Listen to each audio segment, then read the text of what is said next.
And a pleasant good afternoon to you and to yours, and welcome to the Brevard Sports Network. Alan Slaughterzinski with you here this afternoon, and for the EAFL AA Championship, this is the second AA Division Championship as the captains for the North Florida Warriors are getting set to go on to the field today. The defending champs of the AA Division will be taking on a perennial power in the EAFL in the Lakeland Jokers, but this is Lakeland's first ever trip to the championship game. In fact, if you look on your screen right now, you'll see just exactly who has been here. And again, these North Florida Warriors last year defeated the South Florida Lions 27-16. Coming up a little bit later on today, it will be the AAA championship between Tarpon Springs and Cherokee County. So I'm going to step away real quick, mute it, because we're going to do the national anthem and all that. We will be back here in just a moment from BRYANT Stadium in Lakeland, Florida.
All right, welcome back here to BRYANT Stadium. Let's tell you a little bit about these two teams as they get set to take the field here with the coin toss. We'll give you all of that information coming up.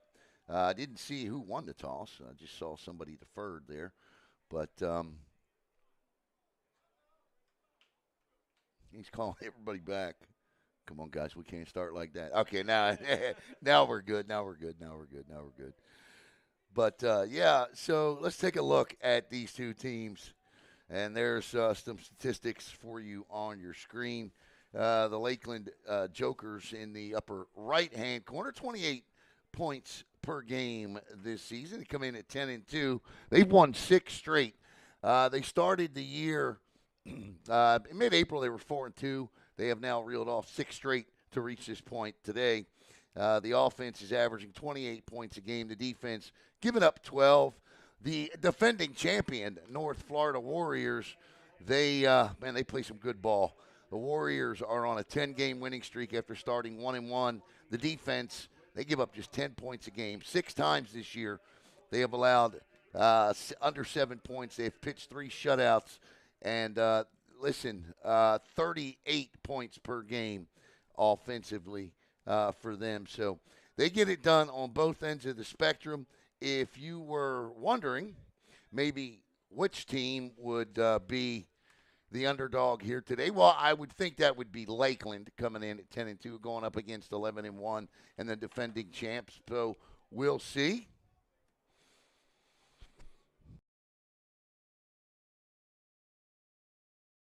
Florida, I believe it says on their Facebook page, out of the Gainesville area. We okay?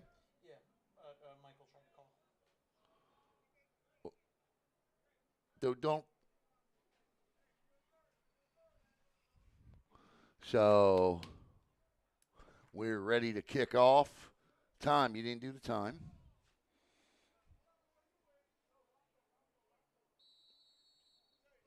got this? Actually, we're playing 12 minutes. So 12 minutes are on the clock. Short kick. At 11 down the, I got to double check that. That's number 4 on the return. Why are we playing 12 minutes? I thought we normally played 15, don't we?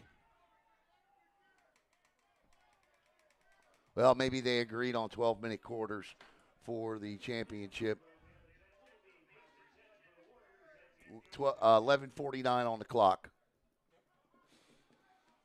All right, here we go. That was number 4 on the return. That was Antoine Dern. We playing 12? 12-minute quarters? Well, you better tell somebody. 11:40. Now, and we are playing 15-minute quarters, so it's going to be 14:49 to go. And we got whistles. And, yeah, they're signaling down to the referees. Yeah, there we go. All right, now we're ready. The clock shouldn't be running, so you let them reset that. Okay, that should be 14:49. All right, now we're ready. Let's go. Come on, guys, get it together. Not us, we're together. All right, North Florida with the football. 1st and 10 at the 30. Quarterback drops back. He lets one go. Looking for it all on play 1. That play developed in ultra, and I do mean ultra slow motion, but defended well there as quarterback Savion Gibson just let one go down the field here. I have to remember because Lakeland wears yellow, and that's why I was confused on the return. I did get Antoine Dern on the return. I mean, I looked at the Lakeland roster to call off number 4. Lakeland wears yellow. They have yellow uniforms on, so I'm sure I'll screw it up. And so we good? Okay.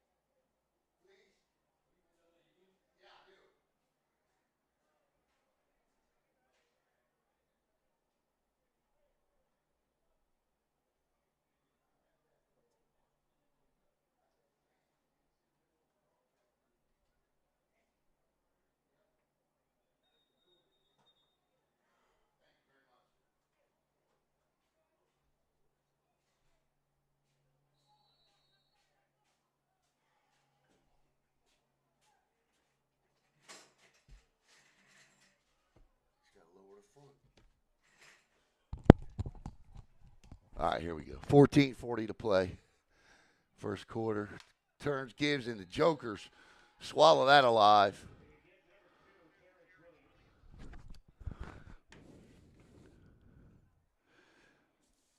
Look like number 19, Vondale Barnes, in on the stop there.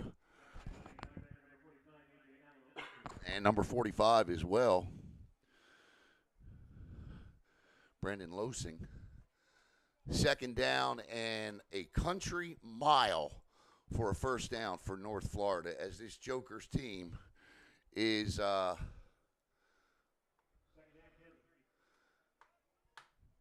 looking to try to get back somewhat close to the chains.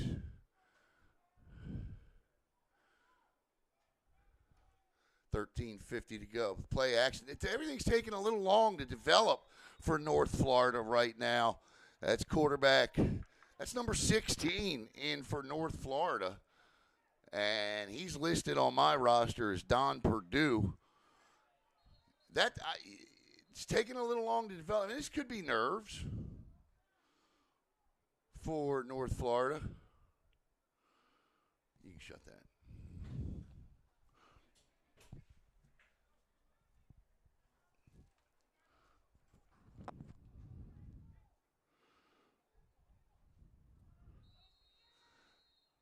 So now it should be.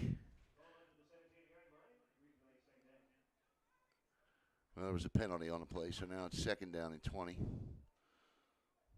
All right, number 6 is back at quarterback.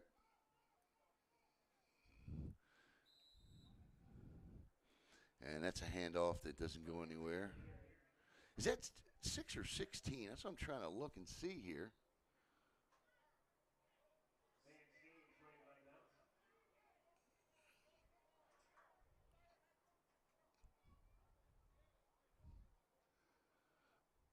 That's 16. So number 16 is the quarterback for North Florida. And he's listed as Don Purdue.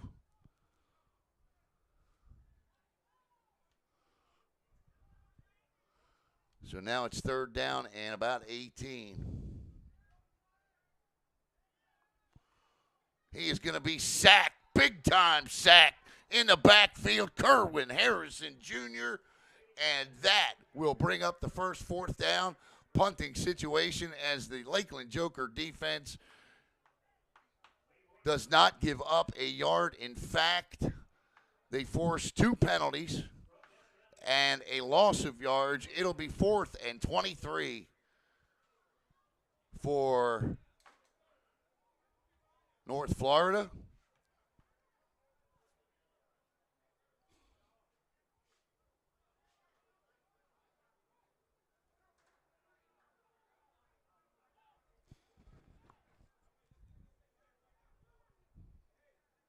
.12:37 to play.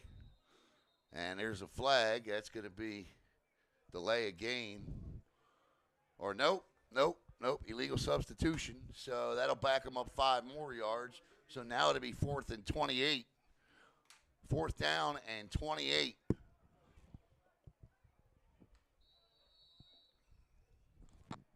So this couldn't have gone any better for the Lakeland Jokers to start here.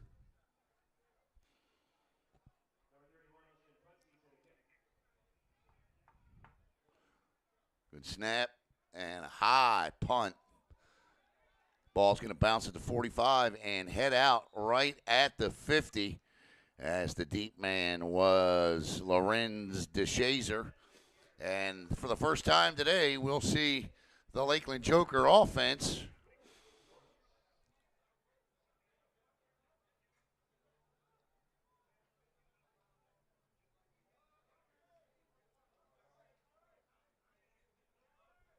it'll be 1st and 10, ball dead on the 50-yard line. If you're within 3-4 seconds of that thing, I'm good. You know what I'm saying? That's tough to keep, especially with as many penalties sometimes as these games have. 1st and 10, again, ball at the 50. They're gonna show 4 wide receivers to one side, 5 altogether, right out of the gate. Ball is batted and intercepted. It is intercepted, batted at the line of scrimmage, and intercepted into the hands of the big man. And that is a stunning turn of events. But North Florida will take it as that ball was batted at the line of scrimmage, and Jermaine Jackson said, "Look what I found." And now it'll be 1st and 10 for the North Florida Warriors. And all of a sudden, the entire 4th and 28 situation is out the window as they have 1st and 10 at the Lakeland Joker 49.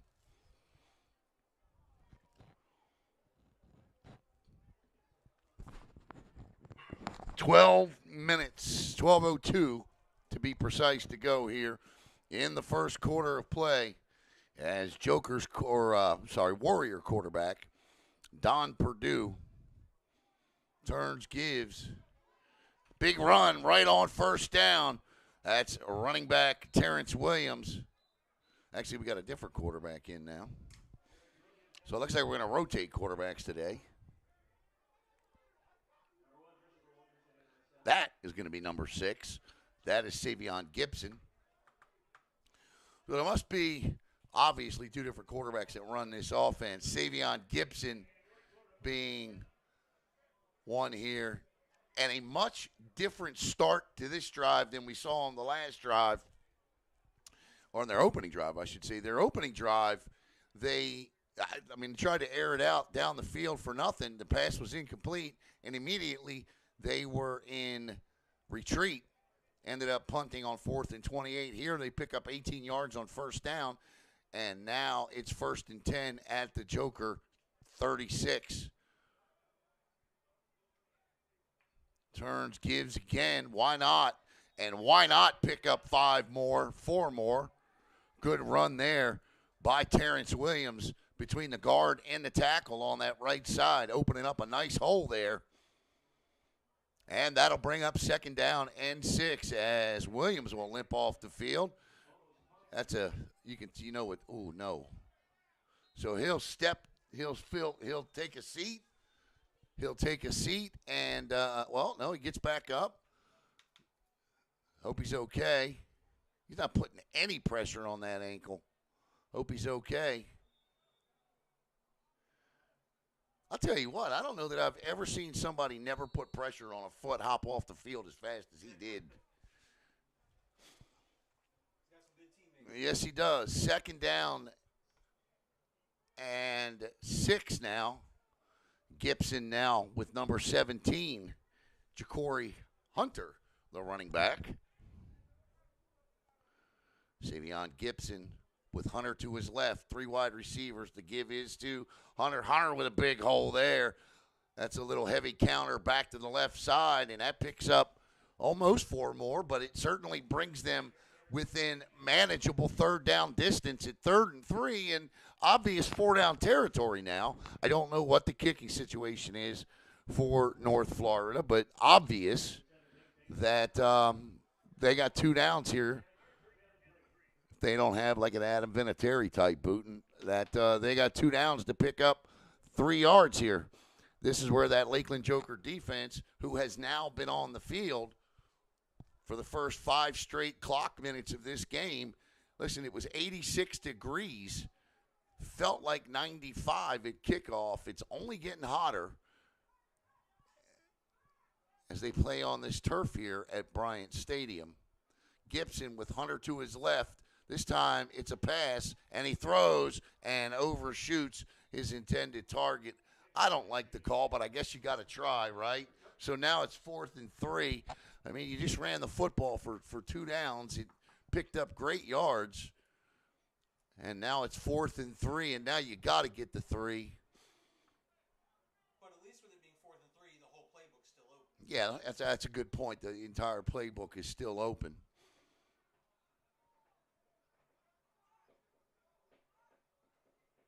So here we go. We shall see what Coach Rackley has up his sleeve here. That's an out, and that is to absolutely no one, and that will be a turnover on downs. But the referee says stop the clock. And let's see, and stop the clock for the turnover on downs. So you run the football. You're 0 for 3 so far throwing it, and picking up pretty good chunks of yards running it. I get it. You got to keep them honest. So the Lakeland Jokers will take over now. And Lakeland, last we saw them on the offensive football, their quarterback had the ball batted out of the air and deflected, and a big defensive lineman picked it off. So here we go.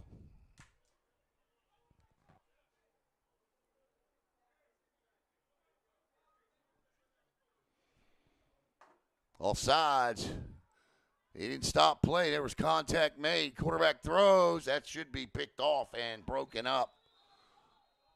No flag. Incomplete pass.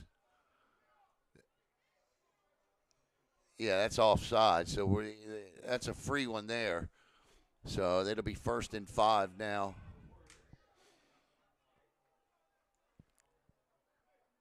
He just took a shot regardless there. You know what I mean?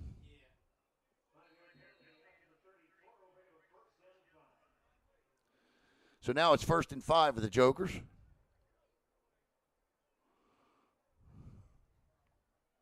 Quarterback is Tim Evans. He'll operate from the 34 of Lakeland. Blitz, and my goodness gracious, did it work. Everybody got home that time. And that 5 yards is gone in a blink of an eye, and that'll bring up, that's a loss of 3. That'll be 2nd and 8 now. 9:15 to play in the opening quarter. No score. Slow start offensively for both teams. Oh, they say 2nd and 8. Wasn't that just 2nd down? First and 5. Yeah, well, maybe 2nd and 8. Okay, 2nd and 8. And we're going to get movement, and now it's going to be 2nd and 13. So that's a false start on Lakeland. So now it's 2nd and 13. Yeah, if everybody else says it's 2nd down and we're the only two screaming for 3rd, it's 2nd down.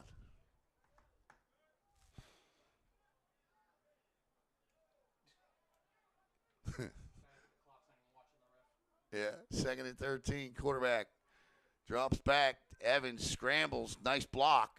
But he's got to have, oh, nope, throws back. Not sure why he got rid of that one across his body into the middle of the field.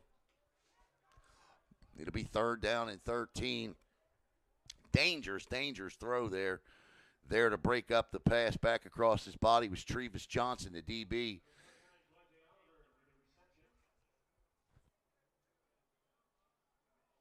What did he say? He didn't catch that. Did I just say he caught that ball?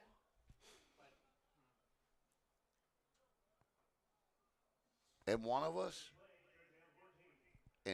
of us have the completely wrong roster. And my God, I hope it's not me. 3rd down. And 13.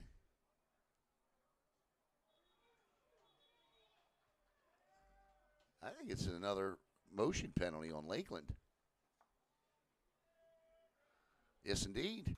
So now it's going to be 3rd down and 18. So both of these teams shooting themselves in the foot early here with 8:32 to go in the first quarter. And I don't know if you attribute this to nerves. I don't know what you attribute it to.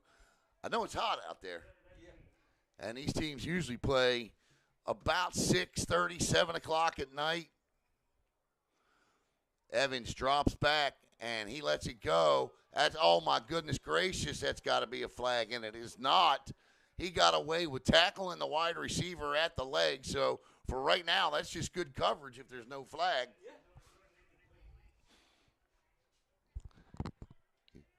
Had the wide receiver gone down on the play, you probably would have saw the flag. But you saw him wrap around his legs, and no flag. So that'll bring up 4th down and 18 now. And North Florida has an awful lot of respect for the Lakeland punter because the Warrior returner is standing at his own 40, and there's a flag. And that's going to be an illegal substitution. 5 more yards, 4th and 23.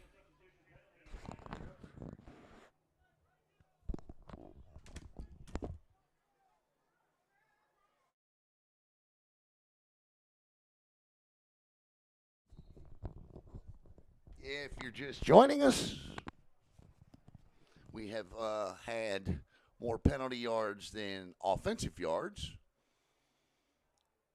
But once these two teams settle in, they're here for a reason, believe me.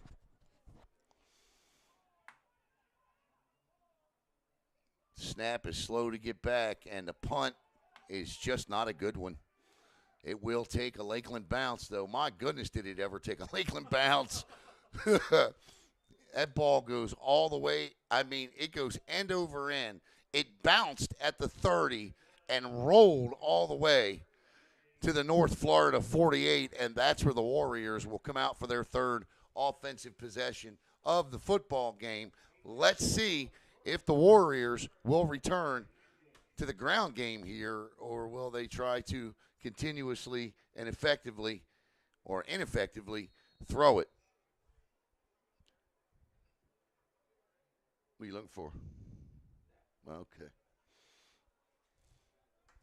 was waiting until we had a pause in the game to find it.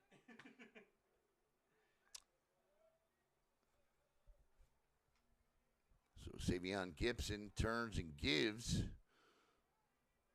And this time, the Jokers' defensive front seven are there to shut it down.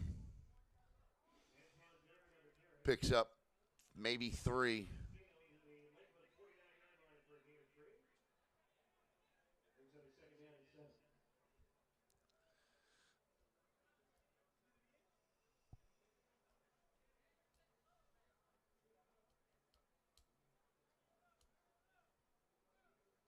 That was Antoine Dern on the carry that time. So 2nd and 7 now, 7:35 to play in the opening quarter. No score. Dern in the backfield with Gibson. Gibson on an RPO is going to keep it himself. And Gibson gets outside, spins, turns, and he will pick up 13 yards and a North Florida Warrior first down. The second first down of the game for the defending AA champs. And they'll have 1st and 10 at the Lakeland Joker 38.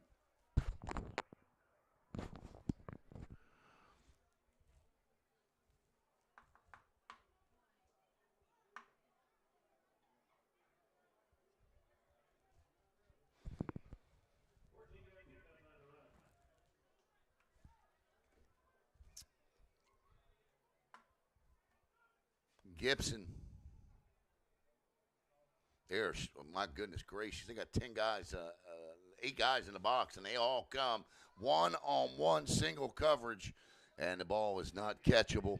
The intended receiver was Antoine Downs, and they brought the house, and that'll bring up 2nd and 10. The incomplete pass will stop the clock with 6:26.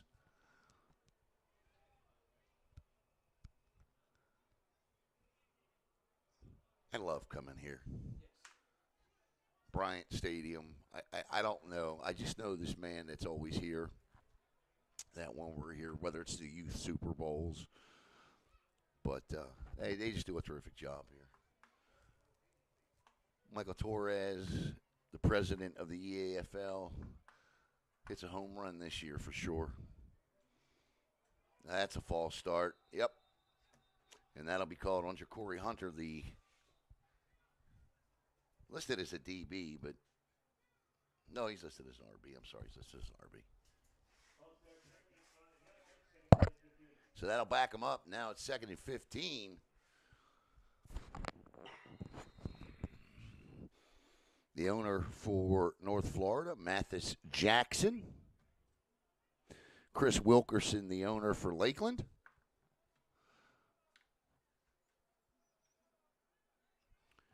So 2nd and 15 for the defending champs. 3 wide receivers set here. 2 on the far side, 1 near side. And that's another false start. It'll be 2nd down and 20. On everybody but the center. Anyone who knows football knows exactly what that is. Yeah.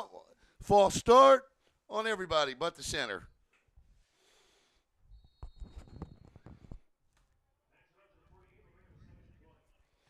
Second down and 20 now.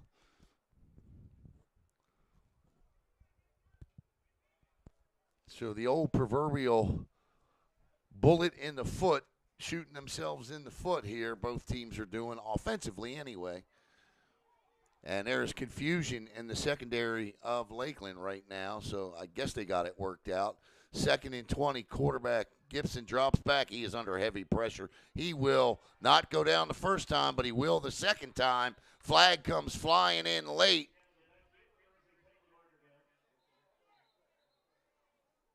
As number 15 finishes him off, that's Mariante Kimball. And a face mask. And Lakeland will pick up a face mask penalty, so that'll be 15 yards. Now, that's not an automatic first down. It will just now be second down and 5 yards to go, so not a first down.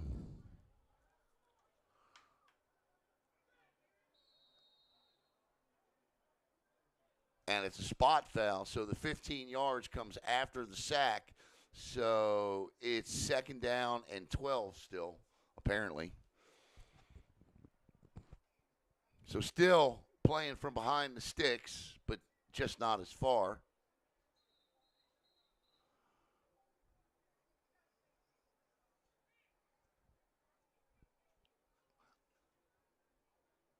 Wait, what? Well, tells me what I know.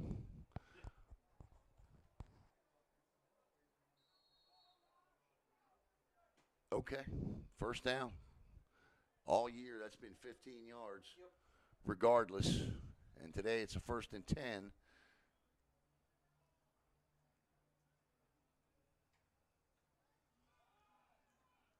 Nice little cut back there. We'll pick up 3, second and 7.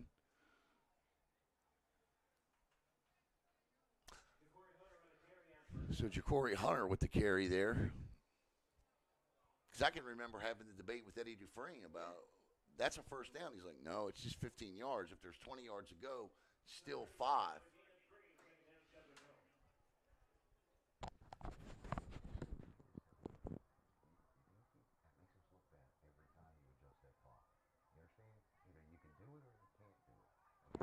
I'm not worried. Stay within 5 seconds. I don't care.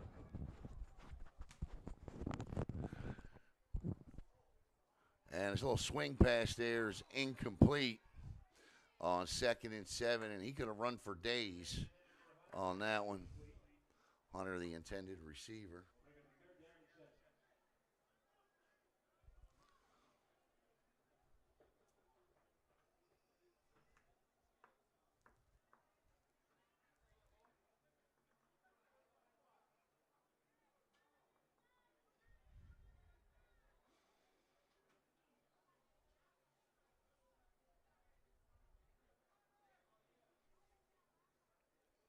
That's too far.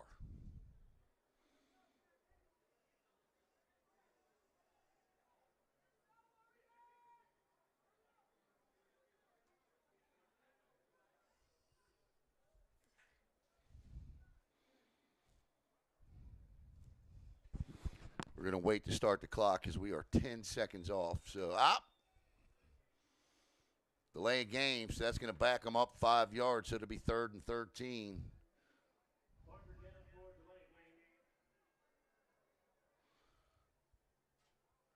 There you go. Now you're ready. Not. Don't hit it yet.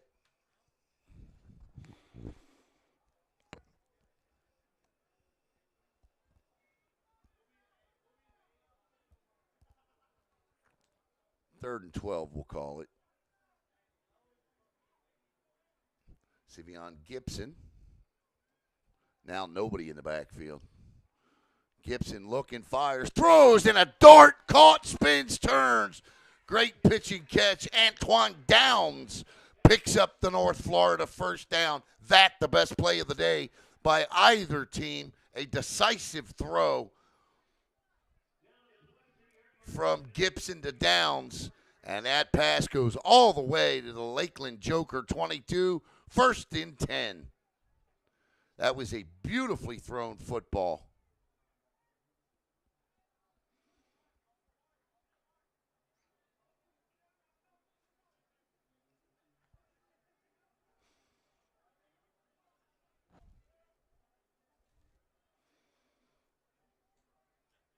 Turns, gives. This is Hunter. And Hunter picks up 3 down to the 19. So 2nd and 7. Just inside the red zone.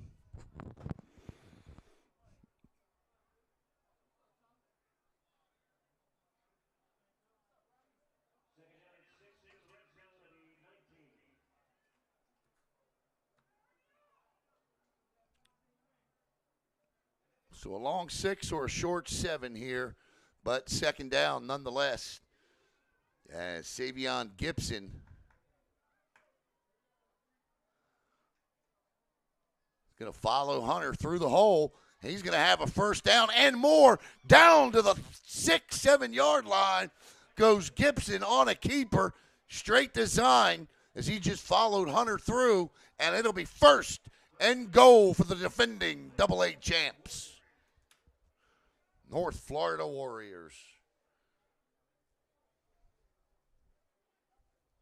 There's a miscommunication there because I'm watching Whitehead.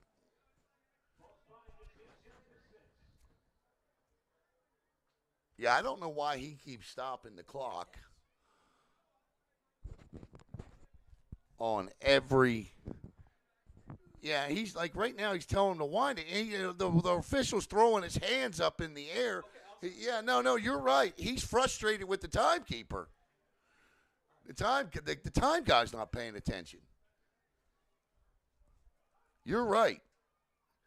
Gibson down inside the 5. I'm going to watch Whitehead and go off of it. Yeah, you go off of what the guy wearing the white hat does. Because that clock should not stop after a first down. It does in high school. That's the rules he's gone by. Also, I've never had an issue working a clock for an EAFL. Right. So you do you. I trust our clock.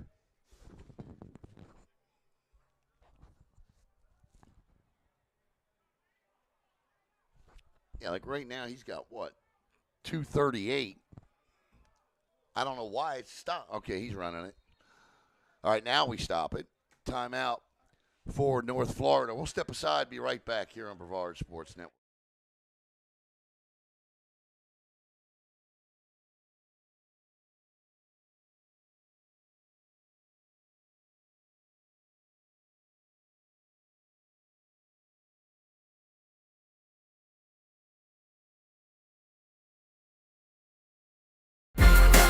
Step on the field, feel the ground shake beneath. EAFL, baby, this is where we breathe. Ain't no fear, just heart and dedication. We the kings of this nation, feel the vibration. Helmet on tight, laces in the cleats. Rushing down the field, hear that crowd in the seats. Got the game on lock, no hesitation. Are you a leader, just a ghost of ambition? Are you elite or scared? Feel the fire in the air. We the top, no time to spare. EAFL, we don't compare.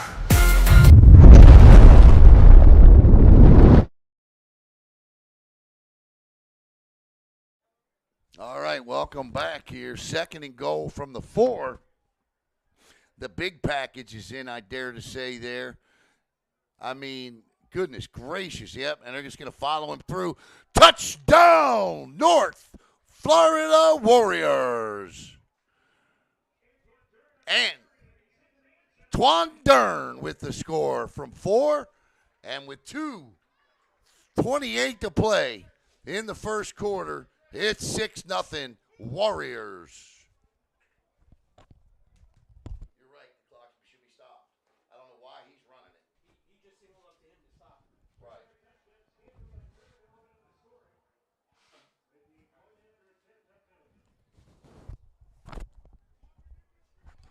On for the extra point.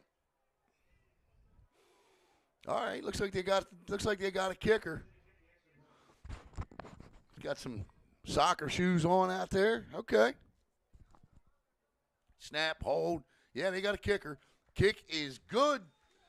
And there you go. So a touchdown for North Florida.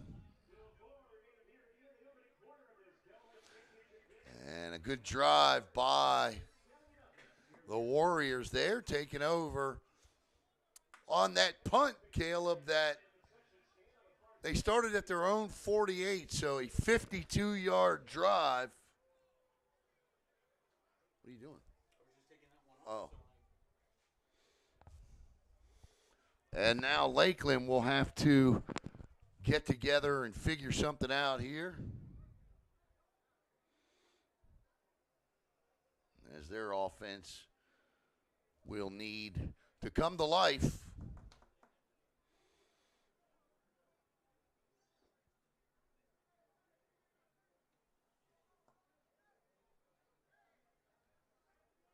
By the way, that's Austin Putzies is the kicker. Putzies is his name. 2:28 seconds to go until we get to, at least by our clock, the 2-minute warning, because we play a combination of college and pro utilizing the 2-minute warning. No, this is the first quarter still. Right, okay, so no, there will be no first quarter 2-minute warning. Sorry. Long first quarter. That's how long this first quarter was. Wrapped up and brought, wrapped up and brought down at the 30-yard line. So this is where the Jokers are going to need to try and start and get their offense going here.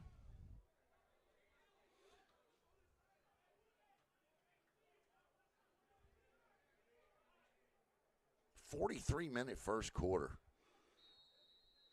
And there's a flag. Unsportsmanlike conduct against North Florida.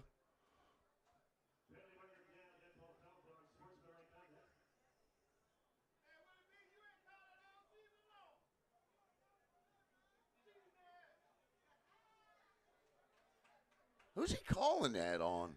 I think he's calling that on one of the photographers down there. Did you see that? I didn't see it. Or he may be calling it on number 11. But it's 15 yards, and it gives the Jokers substantially better field position now at their own 46-yard line. And they're going to play with sort of a wishbone-type formation here. And another flag flies. That was an illegal formation, I believe. False start.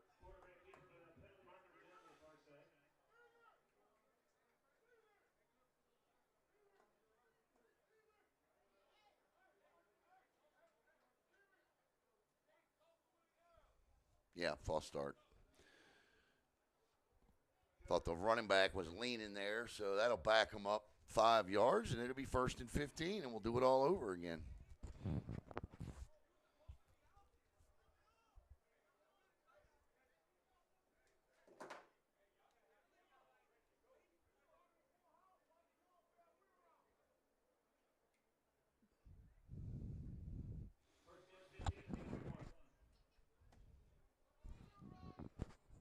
All right, 1st and 15 now. 3 backs in the backfield, quarterbacks in the middle of all that. Up, double play action, and he's just going to let this thing just fly. And he nearly had his wide receiver there. The intended target on the play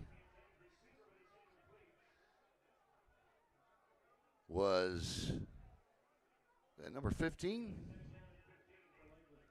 That's Tim Evans, the quarterback, but that is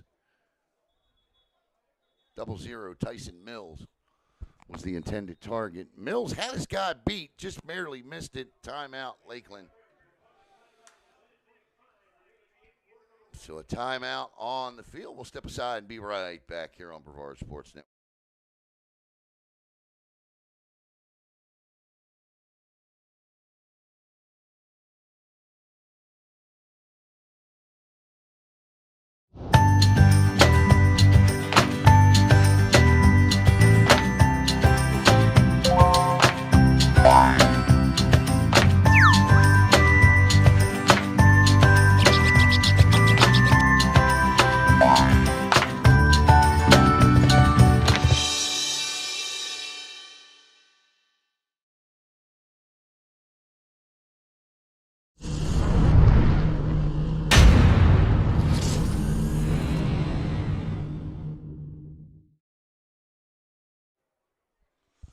All right, timeout over here. Welcome back. 2nd down and 15.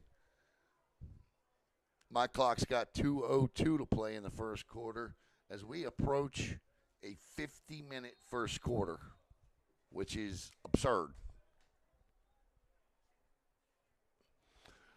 Nobody in the backfield. 5 wide receivers set for them on the left side. This is a wide receiver bubble screen read beautifully by North Florida, and I mean beautifully. The DB came sneaking down over there to make the tackle. That is number 24, who was not going to be fooled, the safety Shaquille Scott. And that's a gain of 1 and 3rd and 14 now.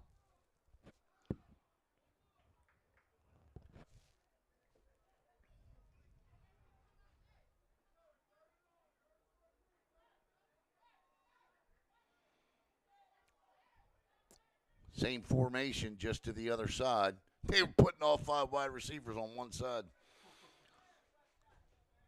So same formation now, but they've flipped it. They've hit the Y button. Quarterback drops back, no screen this time. He's going to try to get out of pocket, throws. Oh, nice catch. They say it hit the ground, but it did not. Still on his feet, still going.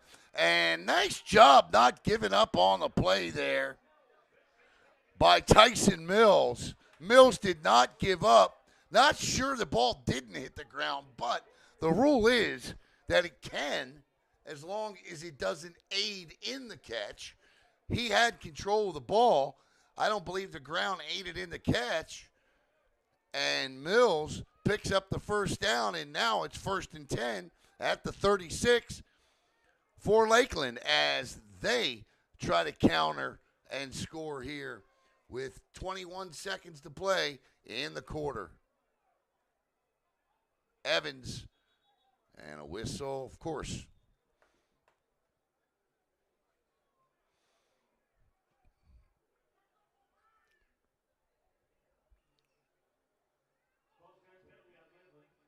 We've had most 100 yards in penalties in the first quarter.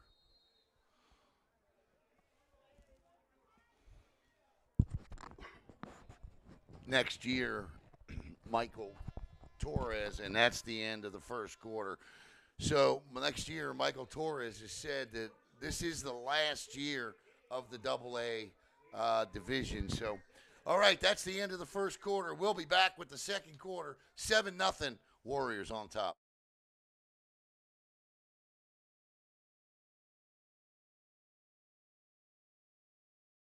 Hello, Space Coast. Alan Slaughter-Zinski for the Brevard Sports Network. I just wanted to take this opportunity to thank all of you for your support of BSN and allowing us to cover your student athletes and come into your home each and every night. Give us a follow on Facebook at Brevard Sports Network, and here's to many more years of top-notch sports coverage right here in Brevard County. Thanks again.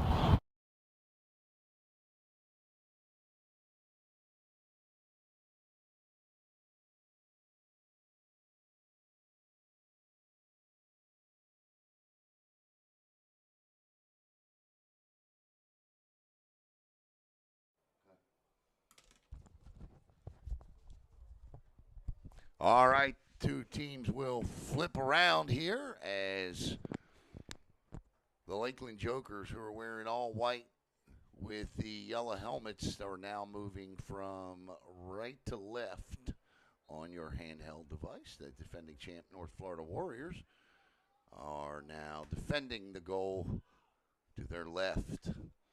So it is 1st and 15. Evans looks, gets rid of it quickly. Wide open on the near side. Great stiff arm, and helmet ripped off, so he's going to have to come off for a play.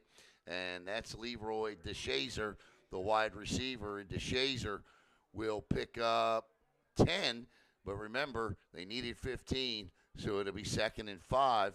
But that's a good job by Evans. That's probably the best pass of the day he's thrown. Wasn't completely accurate, but he got rid of it. Good timing, and DeShazer did the rest. So 2nd and 5 now for Lakeland. Just underway here in quarter number 2. Again, you keep your eye on him. Don't you worry about what that says. So now there'll be 2 backs in the backfield, and a little motion there. Evans turns and gives, and he just stopped. And sniffing that out was Zeke Menifee. And Menifee came in and cleaned everybody up and dropped him for no gain. And it'll be 3rd and 4, 3rd and 4.5.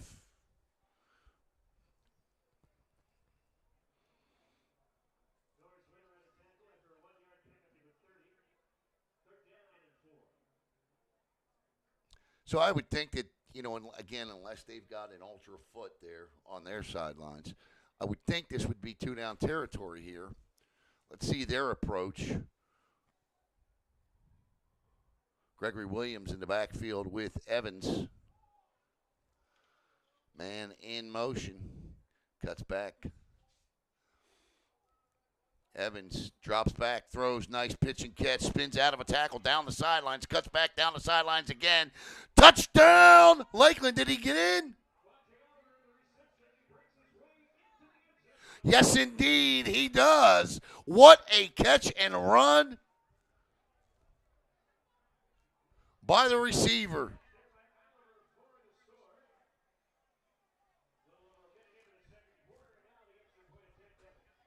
Get the number on that young man. I thought it was 21.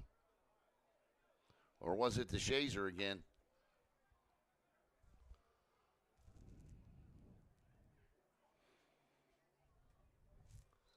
Touchdown. Great job that time countering by Lakeland. And on for the extra point here. See the number on that?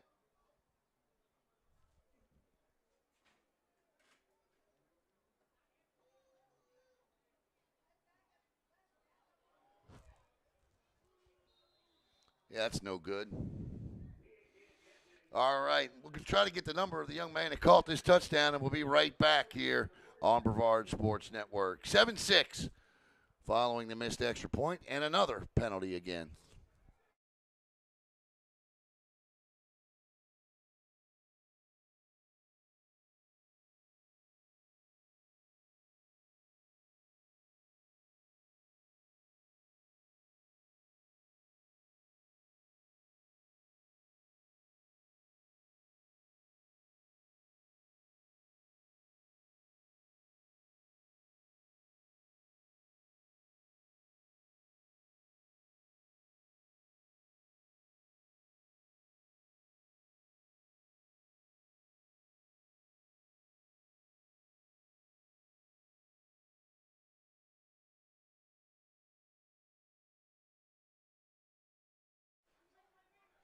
I thought it was 21, and we got another 15-yard unsportsmanlike conduct penalty here on North Florida Warriors sidelines.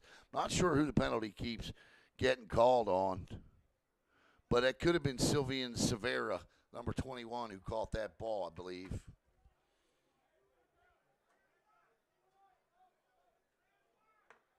$13:43 to play, and now Lakeland will kick off from the 50 following another unsportsmanlike conduct penalty on the sidelines. Apparently they just don't care about keep getting them. The last one, and that ball will bounce, needs to be picked up, and it is at the 5. Out to the 15, but he'll be held up as everybody else cleans up. That return by Kenyatta Thompson. And North Florida will come out with 13:32 to play in the first half, leading 7-6. The difference, an extra point. So it'll be 1st and 10 from the 16-yard line, their own 16.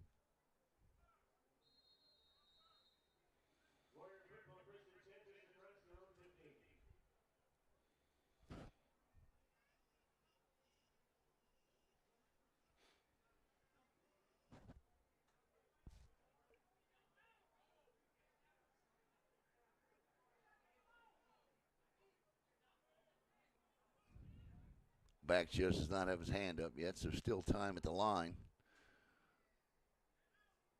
Turns, gives, and not that time. In on the tackle there, and I mean quickly in on the tackle there was Dylan Wright Sermons. Is that number 11? Yeah. It's a 1-yard loss, 2nd and 11 now. I do see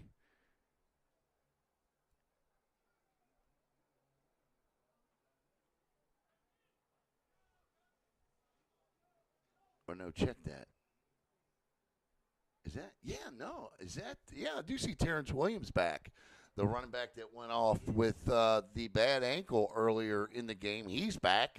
So that's a good sign for North Florida. So 2nd and 11. Pump fakes twice. Rolls out. Still in trouble. And he's just going to dip it out too. Oh, no. I thought he got hurt again. He was just stutter stepping that time. He is limping for sure. He's like, no, stay off. I got it. And while that's courageous, I think the thing that, a lot of people forget is he's got to get up and go to work Monday morning. He's got a job. These guys, there's a lot of dedication. I give these guys all the credit in the world, man. I'd love to follow 4 or 5 of them during a typical week in which, they got practice, they got a game, and get all the way to this point. And I can certainly respect where he's coming from, but I don't want to see him, you know what I'm saying, lose a paycheck. You know what I mean? No. 3rd down and 7 here. But that just shows you how bad he wants to play. And he's wrapped up and nowhere. And that's going to bring up 4th down, and they are going to have to punt. Yeah, they blew the whistle. He's down. He's down back at the 19-yard line. So that's going to bring up 4th down.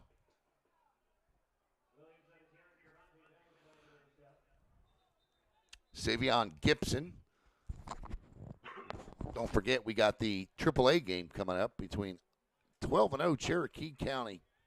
Last year, Cherokee County reached the championship game. I believe it was the East Coast Football League they played in, and lost a heartbreaker in overtime.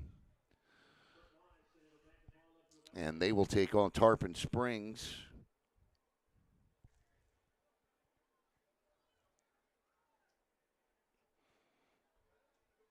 I don't know what's going on here. I guess they're trying to figure out if he was down. I heard a whistle. He was down at the 19. The whistle blew. So I don't know what any of this debate is about. If they put this ball out, no, somebody blew a whistle. It's just that simple. And I do believe it was this back judge. I believe it was as well. Again, I have a hawk eye on him, and he had a whistle in his mouth. But my question is how is it still 3rd down? And he says wind the clock, so we'll wind the clock. My question is then, how is it still 3rd down? Okay, so 3rd and 7 now.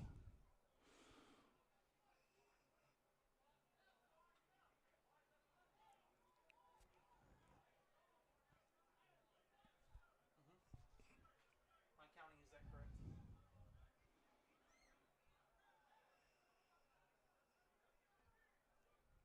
So you got this time in the backfield, it's Jacory Hunter with Gibson. 3 wide receivers to the near side. Play action there. Looking, fires, throws in and out of the hands. But the deflection is caught by Calvin Brown Jr. That ball goes off the hands of Courtney Keith and into the hands of Calvin Brown. And we got an injured player on the field with 10:42 to play. To the Lakeland Joker. So that's a 1st down on 3rd and 7. And sometimes you'd rather be lucky than good. And they were both on that play.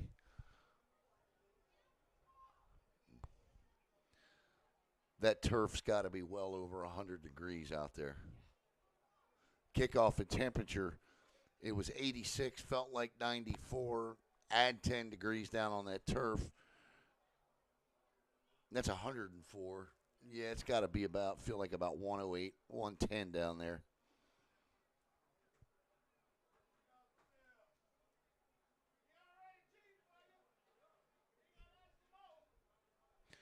And this is the injured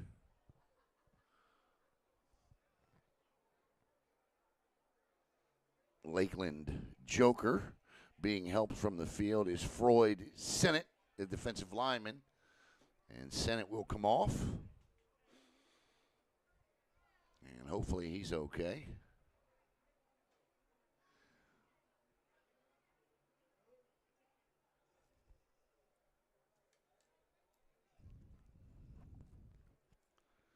Seven to 6 is our score here. 10:40 to go. Clock winding, I should say. Savion Gibson, the quarterback. Ja'Cory Hunter to his right. 3 wide receivers near side. Turns, gives to Hunter. Hunter tries to cut back, but runs right into the waiting arms of another big defensive lineman out there. And I believe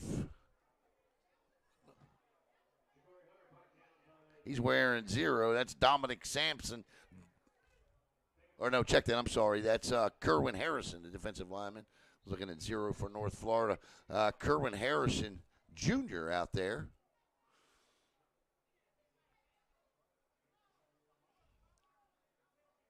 Number 72 for North Florida. Jimmy Washington Jr. just patted him on the head and was like, nice play, big man. 2nd and 6. I couldn't stop you there. So we got doubles split equally to each side. Gibson, ball's over his head. He's just going to do, it's out. It's out. They're going to fight for it here.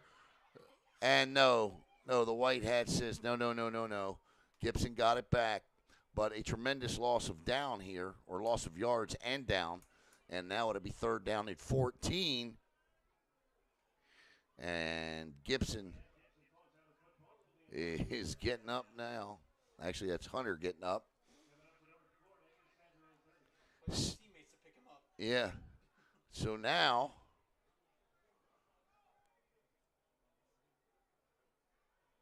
another big 3rd down here for North Florida, who leads it 7 to 6. And what can only be described as a sloppy game to this point.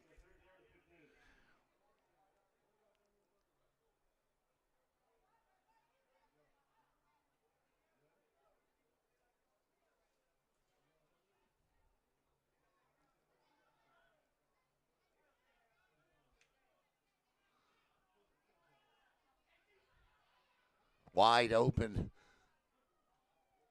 and caught, and that'll bring up 4th down unless they decide not to.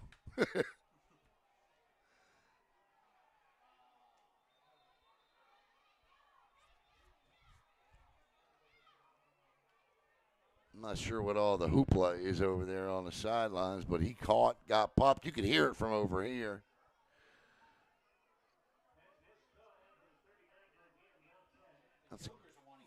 Yeah, the Jokers want a penalty. I'm not sure for what, but somebody is down, and now they're going to need the medical staff on the other. Nope, he's up.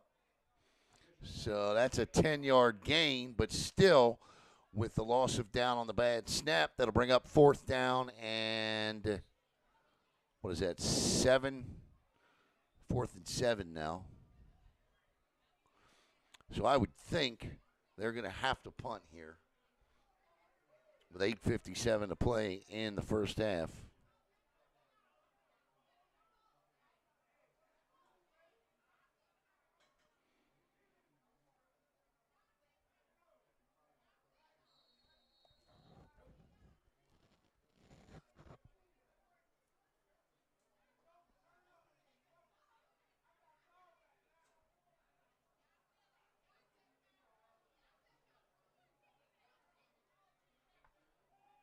And there will be no punt unless this is a drop kick or they try to draw them off. But drawing them off still doesn't give them a first down. So now they're going to have to take a timeout, and now they'll punt. So they gave it a shot, and it didn't work. Why not? I don't blame them. Take a shot. And on to punt for North Florida will be Austin Putsies.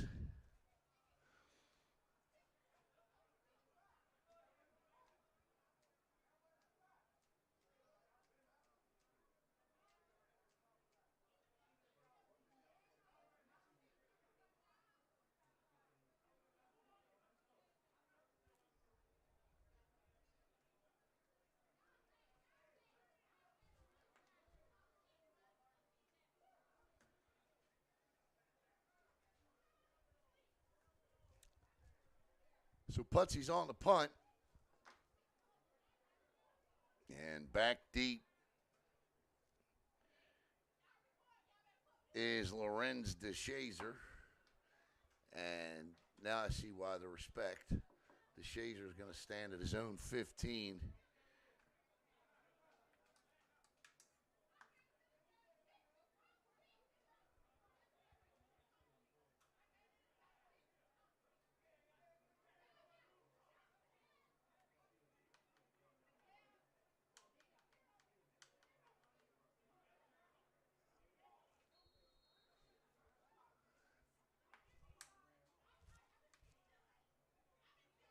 All right, now we're ready, I believe.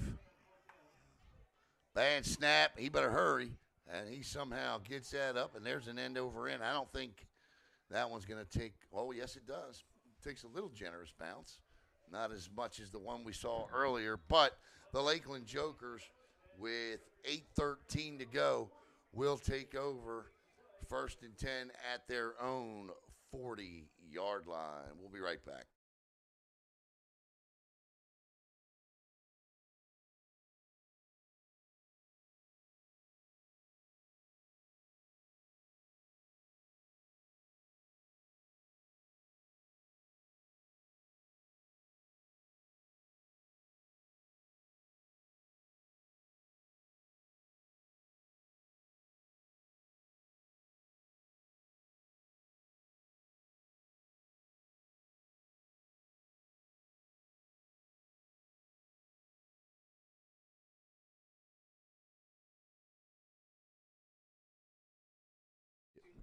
All right, welcome back. The Jokers taking over here 1st and 10 at their own 40. Tim Evans, the quarterback. And neither team has really been able to generate much today. Turns, gives. Oh, no, he does not. That ball, no, referee says incomplete. That'll get my vote for the ugliest play of the day. I don't know what was happening there. It looked like a handoff, but it was a great play action pass. He fooled me and everybody in the house, but the offensive line was unable to keep the North Florida defensive front off of their quarterback, and he did all kinds of spins and turns and tried to get rid of it, and well, you see the result, an incomplete pass. So 2nd and 10.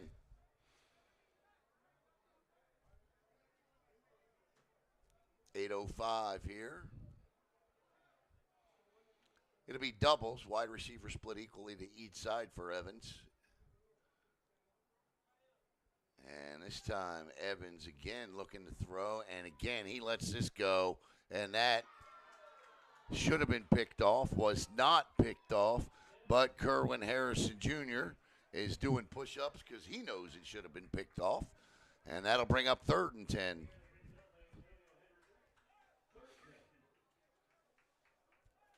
So 3rd and 10 now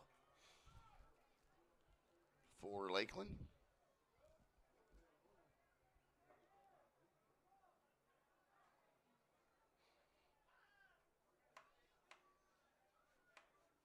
Again, I don't know if either of these teams, I don't know what the situation will be for these teams next year, whether they're moving up to the AAA level or staying at the AA level, but there will be just one division next year in the EAFL. Throws across the middle, wide open, great pitch and catch across the 40, down into the 35, 30, 25, down to the 20, 19-yard line. Best offensive play of the day for the Lakeland Jokers. Picks up 40 yards and a Lakeland 1st down.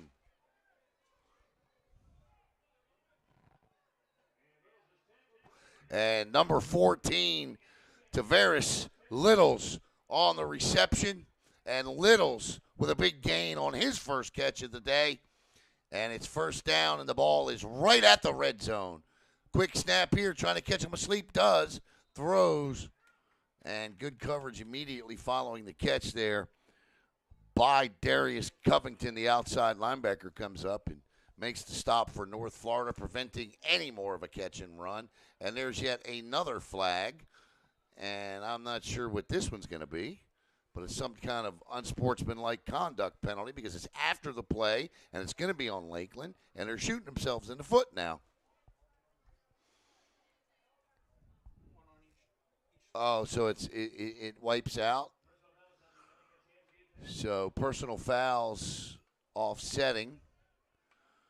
So they'll wipe each other out, but can't kill a drive with a penalty here. 2nd and 7. 6:56 to play.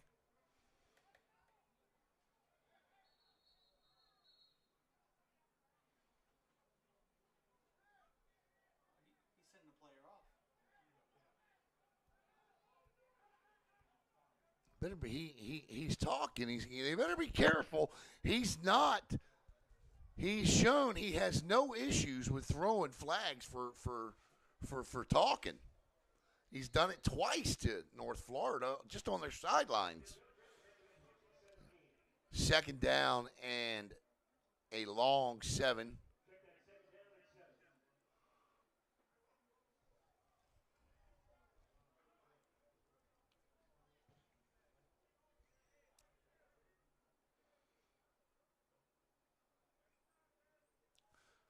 Fakes the screen underneath, and that is a catch. Yes, indeed. Good throw, but the catch was better. Caught underneath by Elijah Hargrove. Hargrove picks up the catch, and now it's 1st and goal for Lakeland inside the North Florida 10 at the 9. 6:06 to play in the first half.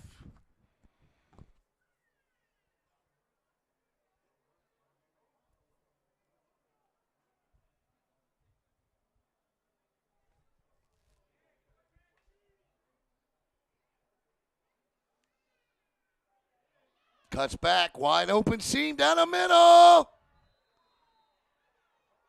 Is that a touchdown?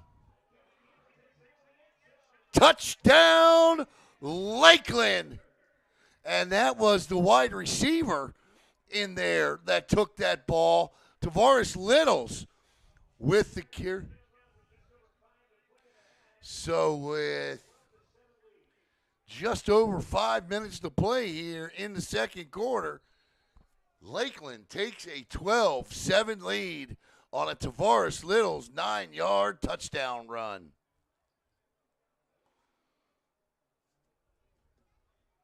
He just followed his blockers.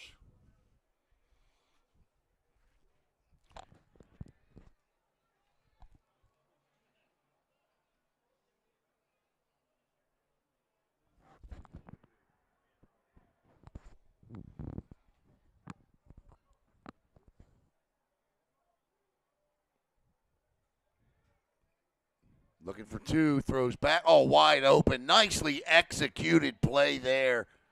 Nicely done. Throwing back across the defense for the 2-point conversion, which now puts them up 14-7. That was Tyson Mills, but a good job there.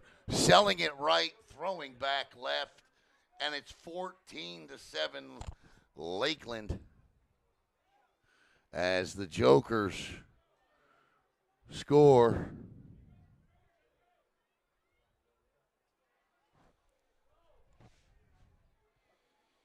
You want me running that during extra points too? No, I just let it go. Okay.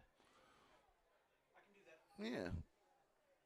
So Lakeland picks up the score, and they lead it 14-7 here as they look for their first ever EAFL title.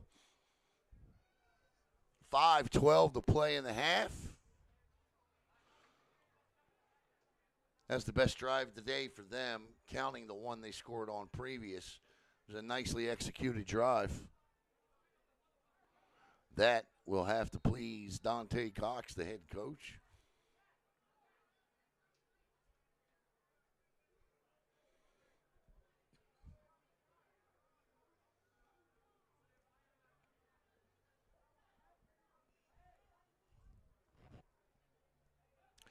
Bad kick, fielded at the 30.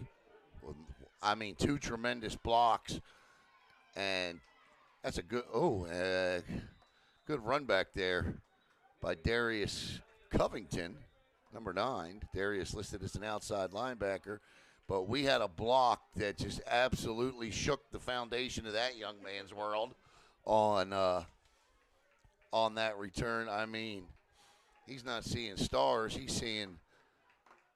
He's actually seeing booster separation.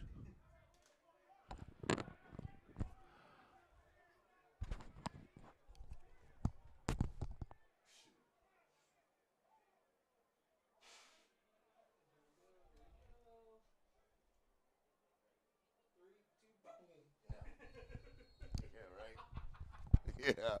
All right, here we go. 5:01 to play. And now North Florida's going to – they've not – I mean, Lakeland just had it on the last drive, but there's not been a lot of offensive cohesion for either of these two teams in this game. I've got my theories on why that might be, but doubles in terms of wide receivers for quarterback Savion Gibson. Gibson drops back, throws across the middle, and wide open. He had 2 wide receivers actually wide open. Joseph Wright cutting across the middle and standing down here waving his hands like he just, what they say, wave your hands like you just don't go. He had his hands up going back and forth was Calvin Brown. So he had 2 wide open receivers on that play, did Gibson. And so now the incomplete pass will stop the clock and bring up 2nd and 10.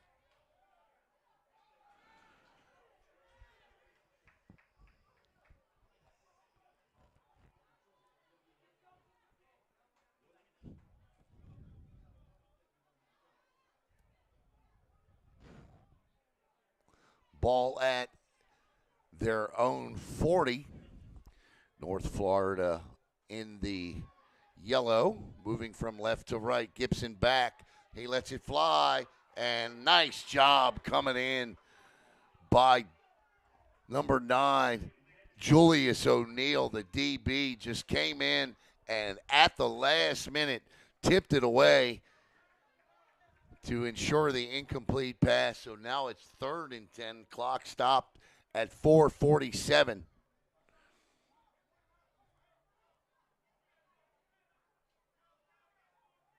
So a big 3rd down here because you're not going for this. And it seems Lakeland's found some offensive momentum. And to give the ball back to them after a 3 and out could be detrimental.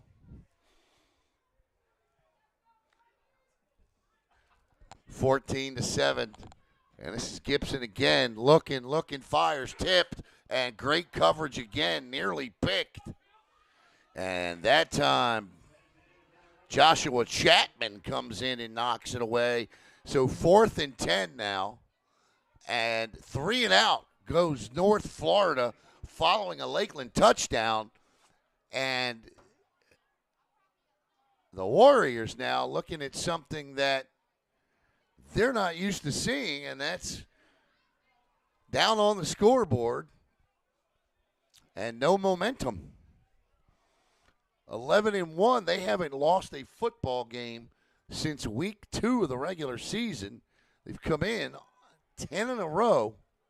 Fun fact, both of these teams share 1 loss to a team. That team is the Dunedin Highlanders, so that's your crazy stat. There behind the scoreboard, you see it coming across.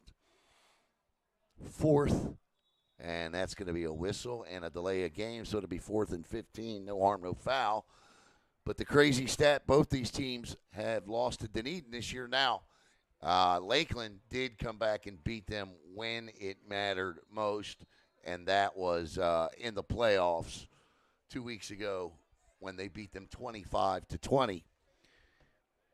So, and then beat South Florida in the championship game. Had they not beat South Florida, this game would be a rematch of last year's championship, AA championship. Good snap and an okay punt, line drive right to the returner. So he's going to get a return out of this. He's across the 40 down to the 42.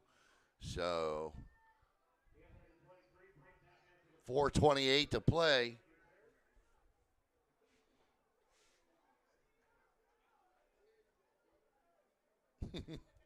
That looks pretty cool.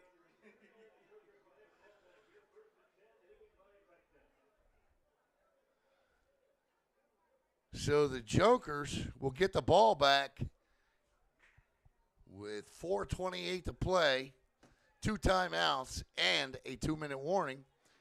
Not to mention the fact they have momentum and a touchdown lead. You just can't make any mistakes here. Cannot give the football back on a turnover. That's the one thing we have not had in this game yet is a turnover. As we got an injured player down.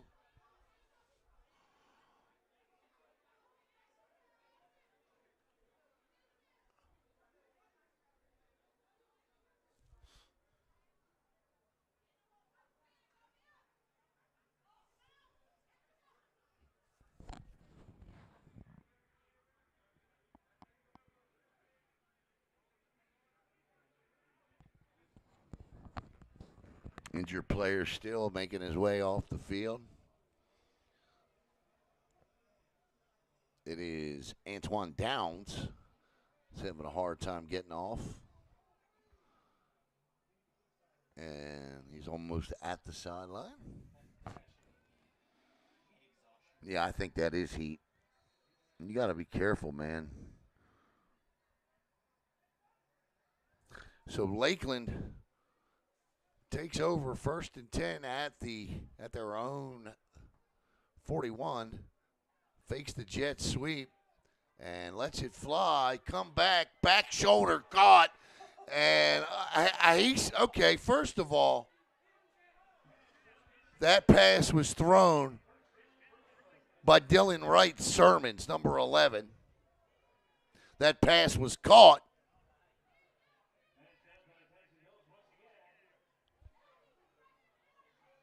by Tyson Mills again.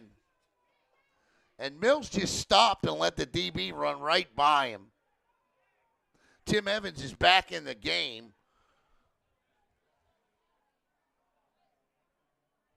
All kinds of formations and changes, and Evans looks, fires, on and out. And this is Tyson Mills again. And Mills will pick up 7 or 8 more on a little out route. And it'll be 2nd and 2. And here come the Lakeland Jokers with 3:15 to play in the first half, and we got a player down.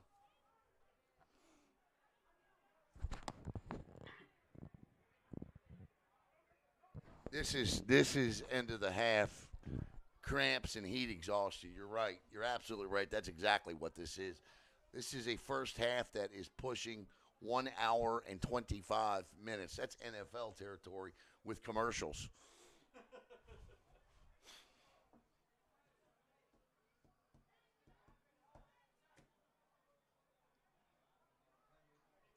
But that's the thing. This is, and I don't know everybody's situation across the landscape. See how easily you just popped up? I don't know everybody's situation, but I've done enough. I've done the Fort Pierce Bengals. I've done the Space Coast Tar Heels. I've done the Space Coast Sharks. We did the Brevard Raptors, right? I mean, we've done a lot of semi-pro, adult, amateur football over the years. I've never seen these guys play games at 3 o'clock in the afternoon. So I can only think, obviously, this is something neither of these two teams are used to doing, as playing at 3 o'clock in the middle of the afternoon in June. So normally it's 6:30, 7:30. It's a little cooler in the evening. The lights come on. It cools down. At least you don't have the sun beating down on you. So this is a different scenario for all these guys probably. But I will say, as a lot of guys, former football players know, hydration starts a couple days before. No, I get that, but in terms of the hydrating and make sure you're eating the proper things, and you're right. That's a thing that they're responsible for doing. But, I mean, your body, Yes. you know, you still have to get your body used to playing in this stuff.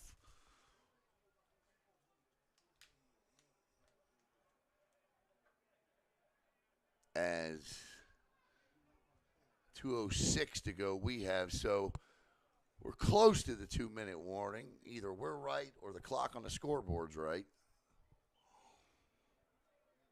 Evans with 3 wide receivers to his right. He throws back to the only wide receiver on the left, and he was not close. I don't like that play call on 2nd down and 2. Now it's 3rd and 2, and they took exactly 6 seconds off the play clock, if that. So no 2-minute warning here. I'd let the clock sit. All right.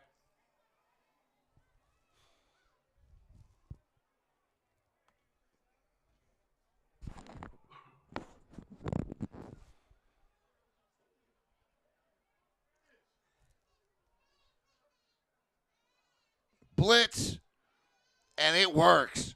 Great defensive play call, and in on the stop is outside linebacker Darius Covington, and that's a loss of 3, and it's 4th and 5.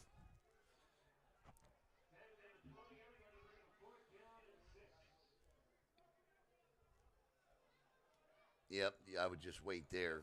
It's 2:15. We're 15 seconds off on the clock, so that's why our clock is frozen. So once that clock gets to 15 seconds, they're going to take the 2-minute warning.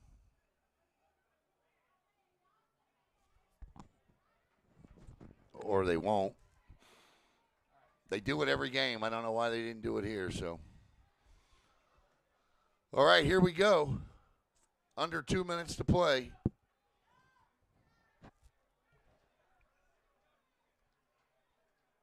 Offsides. Free play. Throws wide open. And oh, they called a false start.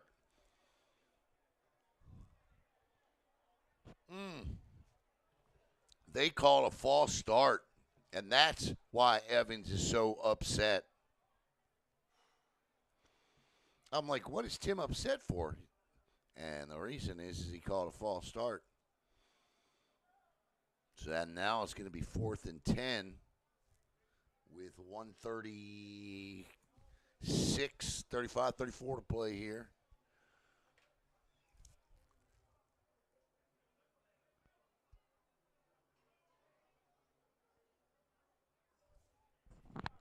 Wow.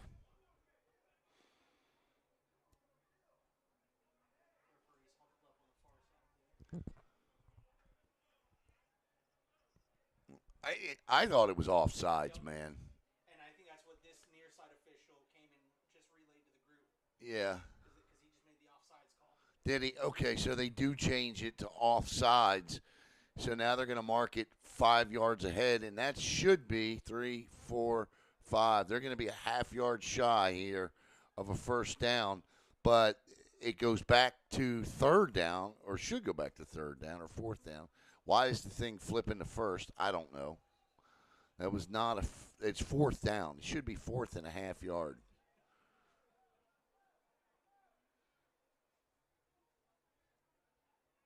Yeah, there you go. So 4th and a half yard here.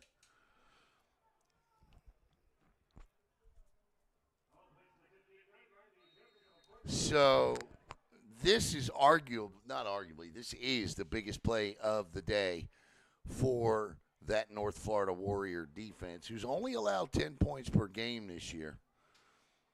And that's been exceeded by 4 by Lakeland. With a half yard to go, he's in the shotgun, and they're throwing the football. And he just lofts one up. And caught for a touchdown! It finds a target, maybe not the intended one.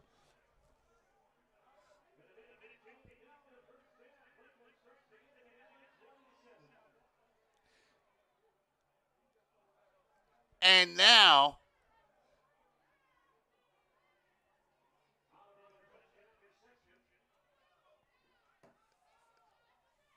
it's 20-7.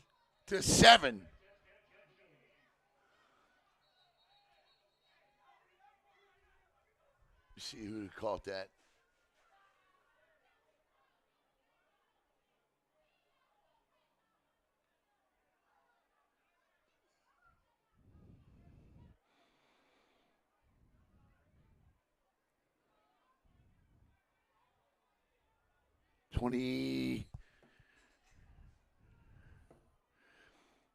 Could be Eric Monroe Jr., 22.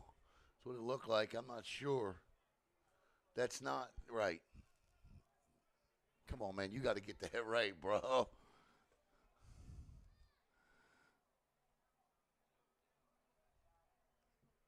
My apologies. That was not a North Florida Warrior touchdown. Caleb hit the wrong bottom scroller. It was a Lakeland Joker touchdown.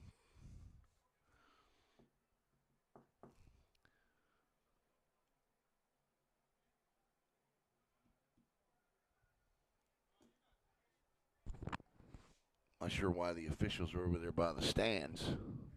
See him? Yeah. Not sure what all that's about. How long did you leave it up for?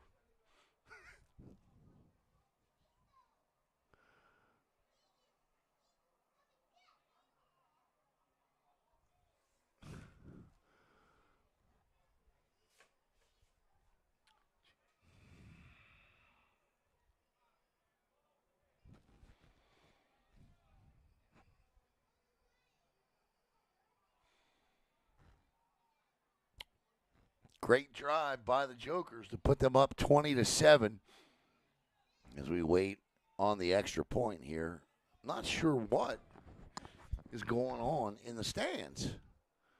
Are you showing it? Yeah, I'm not zoomed in. I'm zoomed in a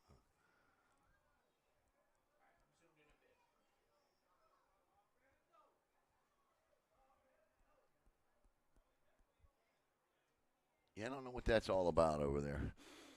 I do see the representative from Lakeland High School over there talking to the white cap.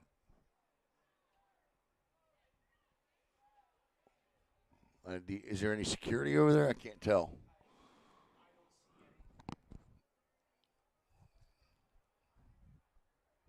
Coming up, it's going to be Cherokee County out of, I believe, Canton, Georgia,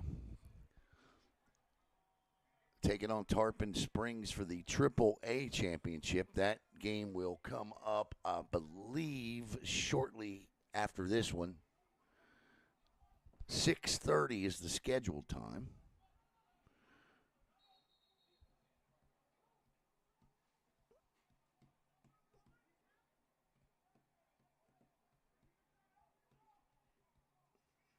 All right, so now we're finally ready for the conversion here. As the Jokers have scored a touchdown, and this is the conversion.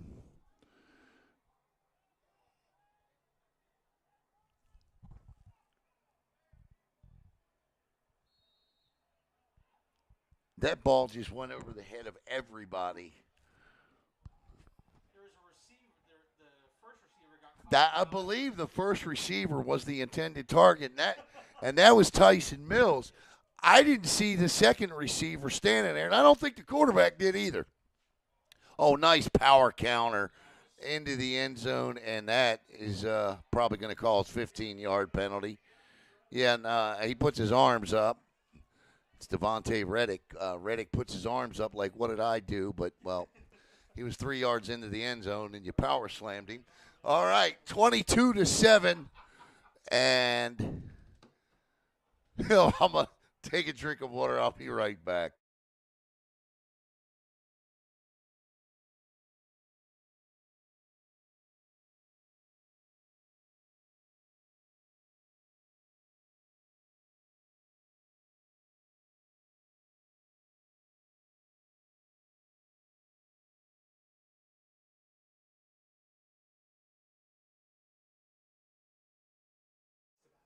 All right, welcome back. Bryant Stadium here, and the Lakeland Jokers have scored on their last 2 offensive possessions, and they now lead this thing 22-7. And wow, we said coming into this thing that the Warriors had won 10 in a row. averaging 38 points a game. Defense giving up just 10, and the Jokers are saying, well, we don't care. We do not care.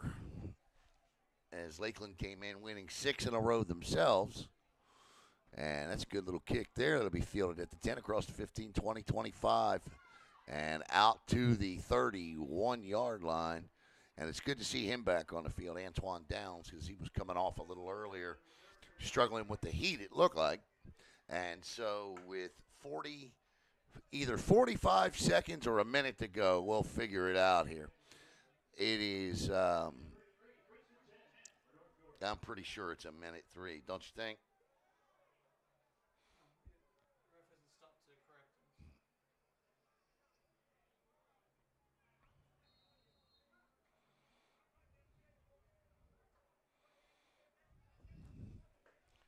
So 103 here.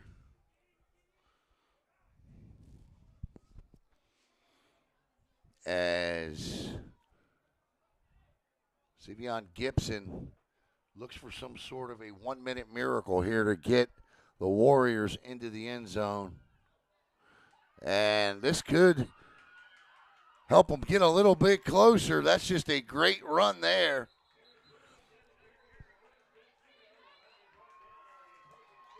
That's just a great run right there by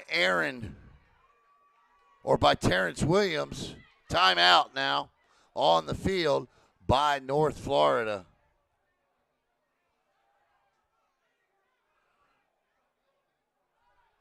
They have one timeout. Or no, they didn't. He said timeout. Yeah, he said timeout, and then he just told. Now he says timeout. What are we doing here? Now there's a flag. What's the flag for?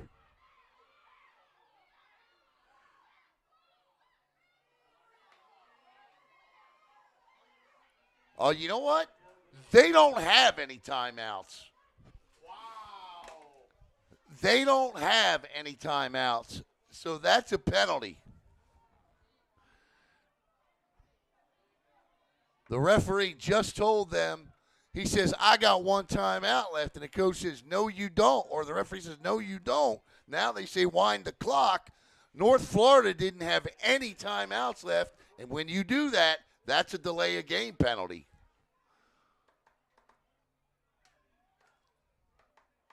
So now it's 1st and 10 again.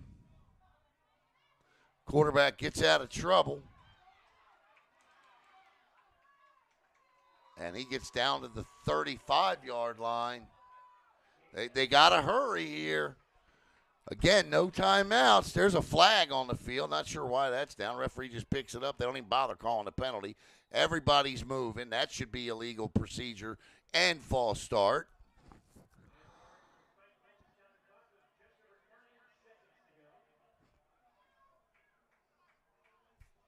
So we'll see where they say to reset the clock.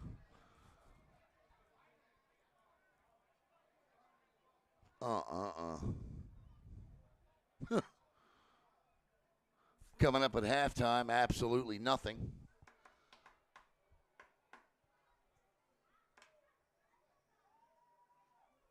And so I guess it's 9 seconds to go here. So they're going to have one shot at this.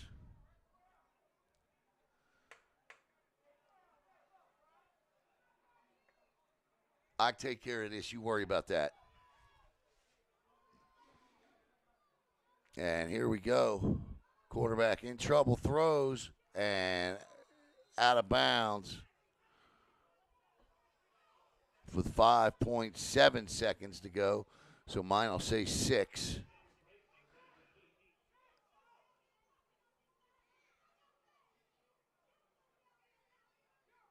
So that's 3rd down now. Did he just say 12.7?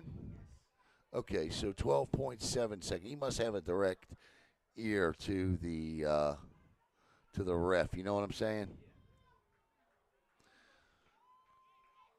So they're going to throw 3 wide receivers to the left, 1 to the right. Sevion Gibson looking. He lets one fly wide open across the middle. and down to the 5, but they better hurry. And that is, they're not going to make it. That's the end of the half right there. Nice try, though. Good try. But the back half of the first half belongs to the Lakeland Jokers, who score 14 points in the final 8 minutes of the second quarter as we go into halftime with the score, Lakeland 22 and the Warriors 7.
All right, welcome back here to Bryant Stadium, where we are set to resume action here in a minute. And it was certainly a tale of two halves for the Lakeland Jokers. They offensively couldn't get really anything going until they were able to put together a 52-yard drive that was capped off by a Tavares Little's touchdown run, 9-yard touchdown run, and then they would score on their next two ensuing, or they would actually not score on the next drive, but then would score on two consecutive drives prior to the end of the half, and really that's been the story. Those two drives and the inability of the North Florida Warrior offense to establish any type of flow or rhythm, and they are going to have to get something going here in the second half. And if the North Florida Warriors are to repeat as EAFL AA champs, they're going to have to put some offense together here and quit shooting themselves in the foot with dumb penalties as well, as they will kick off to the Lakeland Jokers to start half number 2. Alan Slaughter-Zinski with you, and great to have Caleb Brown along. Originally not scheduled to be here today, but Caleb is here, and, well, that's a good thing. That is a good thing.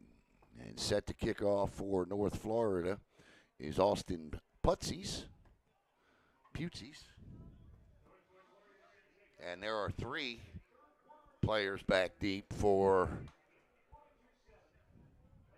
the Jokers, as Putzies gets set to put total leather. And he does, and that's a good kick. And it'll be fielded at the 10, across the 15, out to the 20, 25, 26, and Lakeland will take over.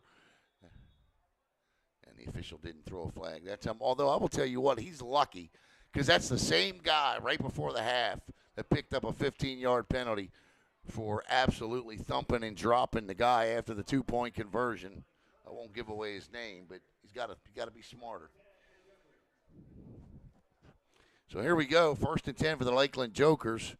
Tim Evans, the quarterback. He's been the quarterback the whole way, with the exception of Littles, who came in and ran one in.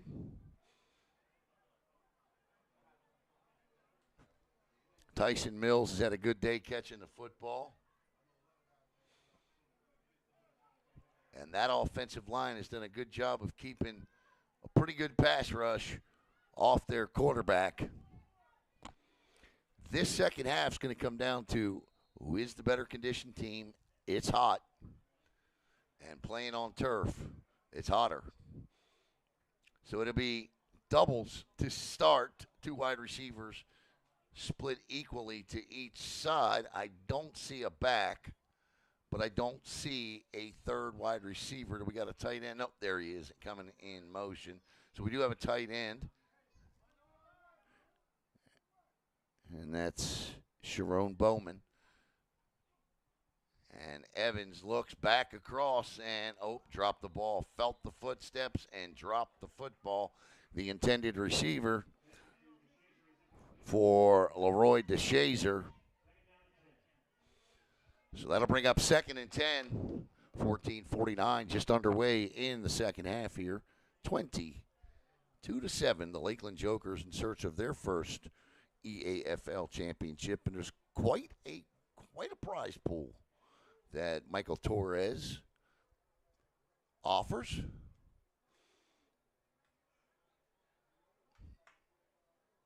So anybody that dons a Lakeland Joker uniform, I'll bet is standing on that sideline today. Or North Florida Warrior, because they collected it last year. Looking to throw. Evans, wide open. Nice pitch and catch. Evans rolled right, and Tavares Littles came open on the right side of the route. And that's a pretty play, and it'll be 1st and 10 at their own 45.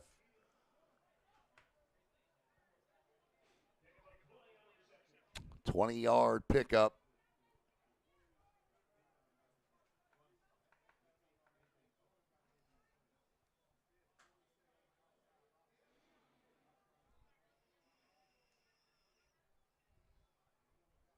Coming up next, it'll be the Triple A game between Cherokee County 12-0 and Tarpon Springs 10-2. Good hit inside, pickup of maybe one by the ball carrier, who is Gregory Williams on the carry. So 2nd down and 9 now for Lakeland. 13 minutes. Yeah, we're right on.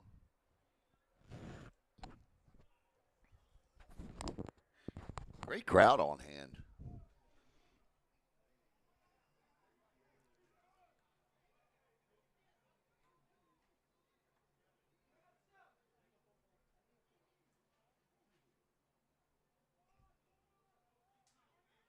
So we're going to get, this looks like that wide receiver screen we saw run twice in the second half. Here's 4 wide receivers lined up to the near side, single wide receiver to the far side. See if that's indeed what this play is, and it is. And he's got blockers out in front. He's just got to beat a guy on his own, a little stiff arm and another stiff arm, as the ball is hauled in by number 29, Oliver. Quanja Oliver, and Oliver picks up 7, 3rd and 2 now for Lakeland.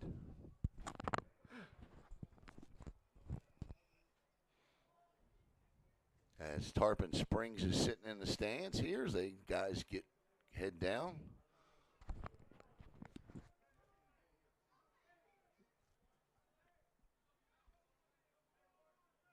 So 3rd down here and 2 yards to go. This is a big 3rd down for the North Florida Warriors because I'm not sure this is 4-down territory.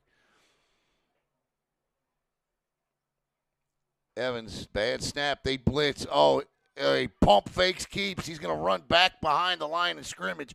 But the forward progress should have enough, and he will, and that will be a big 1st down for Lakeland as Tim Evans, just with that split-second pump, stopped the defense, and he was able to pick up the additional yard, and it'll be 1st and 10 for Lakeland at the North Florida 44.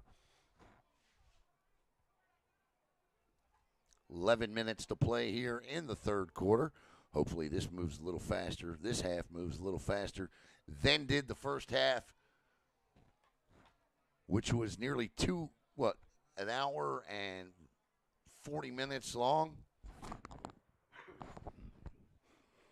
So 1st and 10 for the Jokers as they have the white jerseys on, moving from right to left on your handheld or mobile device with the yellow helmets. Receiver in motion. Evans wants it, and false start. Oh, nope, delay a game. So that'll back them up. It'll be 1st and 15 now, and the ball will be at the 49.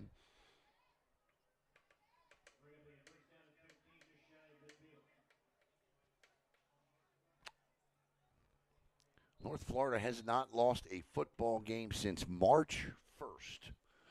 Their last loss came to Dunedin.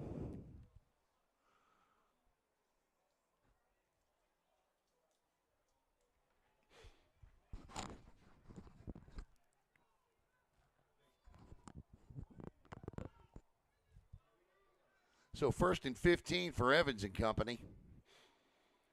3 wide receivers to the far side, 1 to the near side, 1 back in the backfield. The man in motion is Dylan Rice Simmons. He throws. The wide receiver breaks open, back across. Somebody came up with it, and that somebody is wearing a yellow jersey, and that is picked off. And a big break for North Florida as the interception was hauled in by Kenyatta Thompson, and that possibly could be what North Florida needs. So that'll be the first turnover of the game as Evans threw into double coverage, and Kenyatta Thompson or Harold Moore, one of the two, We got two 15s on the roster. Harold Moore's the DB, so it could have been Harold Moore, but Kenyatta Thompson's listed as an athlete. He could also play DB. So one of the two with the interception. I'm going to go with Harold Moore. How about that? Let's go with the guy actually listed as the DB because the other 15 just came onto the field in Kenyatta Thompson. Couldn't he just be like another number? So 1st and 10. Remember, even in the NFL, you can have two. I know. I know. It is more because I see him on the sidelines down there, so his jersey says more. So now North Florida, this isn't a must-score drive, but they must start finding some offensive momentum here. Their first drive of the second half, and the give is to Terrence Williams, the running back, and Williams will pick up 5, so it'll be 2nd and 5. Good chunk of change there by Williams, who started strong and then forced to miss a chunk of the game when he hurt himself back early in the first quarter, came out, and then returned later in the second half or first half. So 2nd and call it a long 4, short 5, turns and gives again. And again, gets outside. He could go. Gets out. He breaks 2-3 tackles, and he's going to scamper out across the 45, maybe out to the 49, but a flag down at the 34. And that's going to go against North Florida. And let's see what the white hat calls. And it's a hold. So a 27-yard run by Terrence Williams is for naught. They'll hold it to 34. That'll back them up 10 yards from that spot. So it should be somewhere around 2nd and 8 or 9. Actually, 2nd and 6. So a great run for nothing. He's got speed and a lot of it, and he got through that hole quickly, scampered out across the 40, 45, and got out to about the 49, but the flag was down.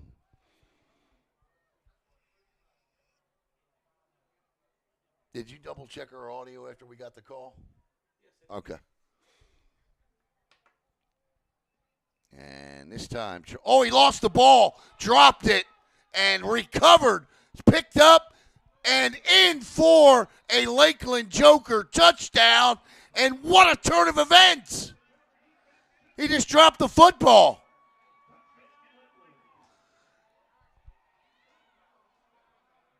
Unbelievable. And the Jokers pick up 6 out of this. Unreal.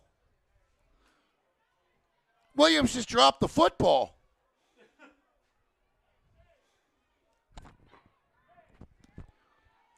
And just like that, it's 28-7.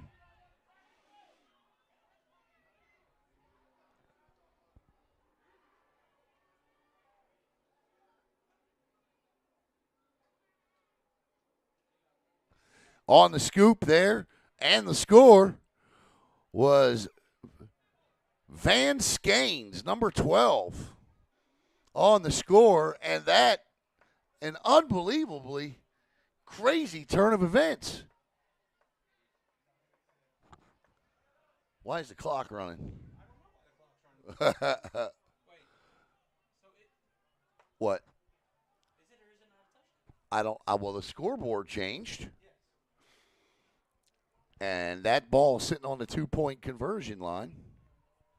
So they may just be going for 2. I don't know. We'll find out after this play. I thought he got in. The referee signaled touchdown. So that's the scoreboard operator. Now he stopped the clock. Throws one-handed. What a catch. Unbelievable 2-point conversion catch.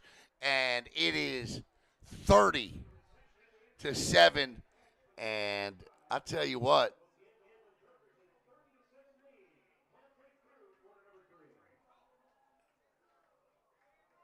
Try to make sure that was Yeah, that was number 80 on that catch right there. The one-handed grab by Leroy DeShazer. Heck of a catch by DeShazer, 30-17, or 30-7. It's 30-7. I'm sorry. And the Lakeland Jokers right now are no joke.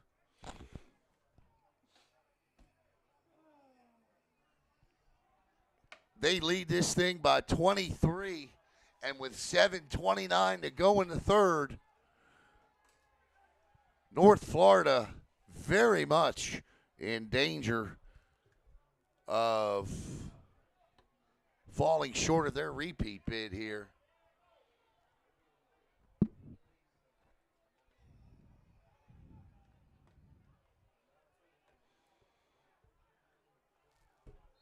So here we go with the kickoff. And that ball is hauled in at the 20. This is Antoine Downs with it. Downs breaks another tackle. And Downs will be absolutely destroyed and blown up over there at about the 47. Good running back, good tackle. And, yeah, all kinds of flags are flying now. That's the thing you got to be careful of is the discipline part of this now. And you don't like to see that. And that's a good job by the referees to throw the flag to try to initiate some sort of control on it. And big hugs over there. Nice job by those two. That was Downs giving a hug to Kerwin Harrison, the defensive line. That's a big boy right there, man.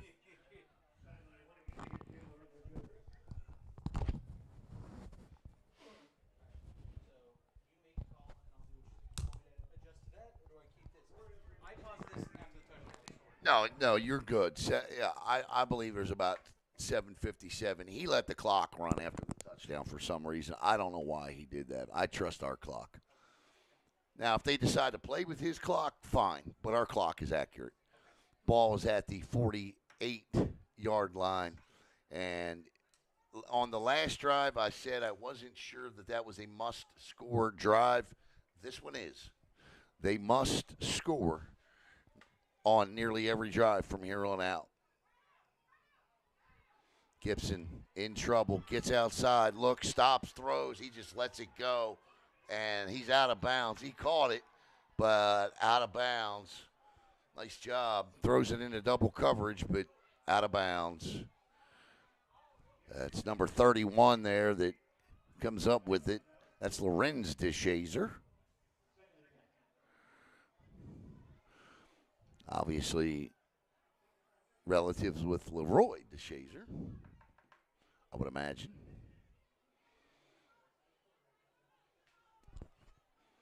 So Lakeland now just 21 minutes and 42 seconds away from their first ever EAFL title.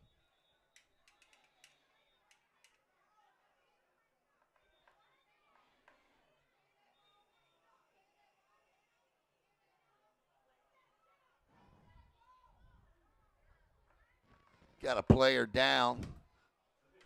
He just laid down. That's funny. He was calling for a substitute and then just laid down. He's like, I'm tired.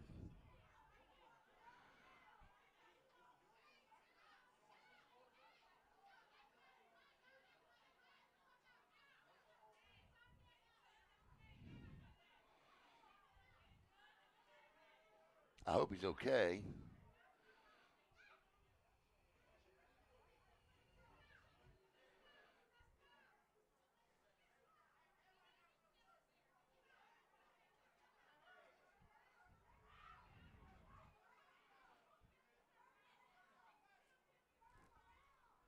And the big guy's up.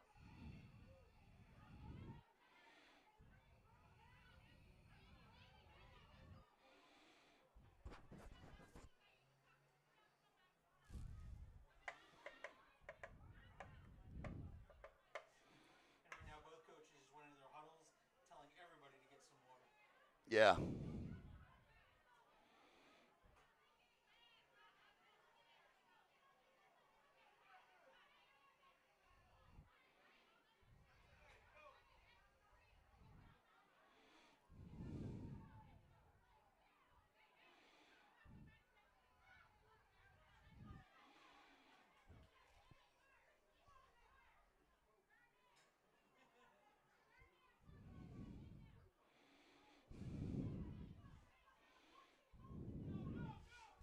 All right, back to the line of scrimmage here.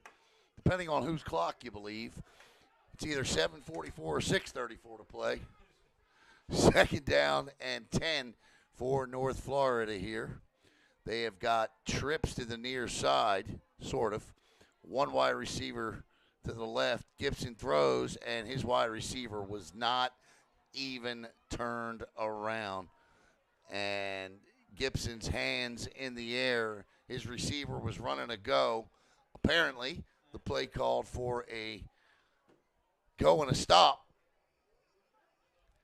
And that didn't happen, and the incomplete pass will stop the clock and bring up third down. Anything from here on out for North Florida is obviously four-down territory because they have got to put points on the board, especially with the ball at the 49 here. So they get 2 downs to pick up 10 yards here.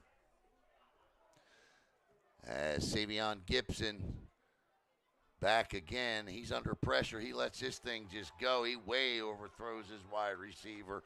And you may have got, well, you do get a flag. And that's going to be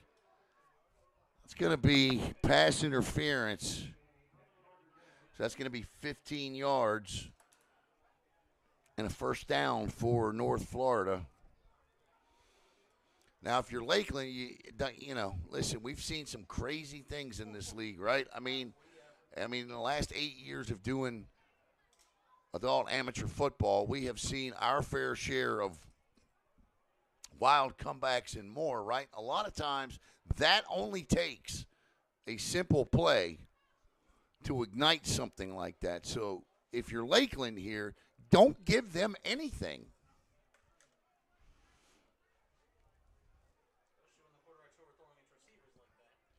He overthrew him by 10 yards. Listen, that's a questionable flag because that wasn't even a catchable ball, but okay, I get it. So it's 1st and 10 now, ball at the Lakeland 34. Gibson with one back, 3 wide receivers. They're throwing on every down. Throws out of the backfield, immediately wrapped up is Antoine Downs, and that's a good play by the linebacker, DB, Javon Harrison. And that's a gain of 5, 2nd and 5. Clock runs. Scoreboard says 5:30. So we'll keep you posted on what's what. But every time the official says stop the clock, we stop the clock.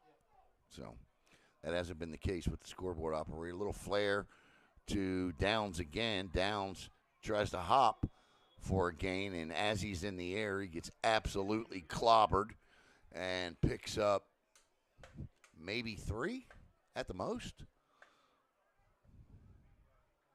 Nope. So, no, he picks up nothing, and it'll be 3rd and 5 now. Again, 4-down territory.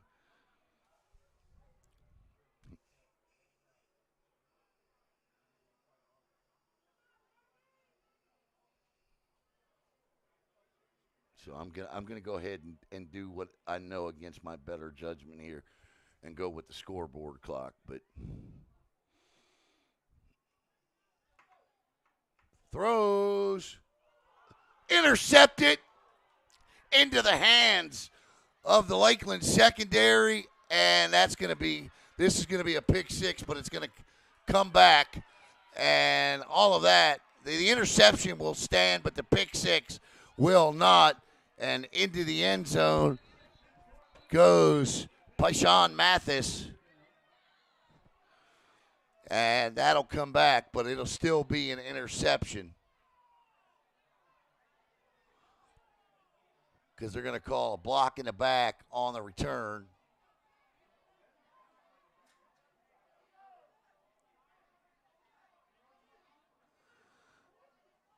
Yeah.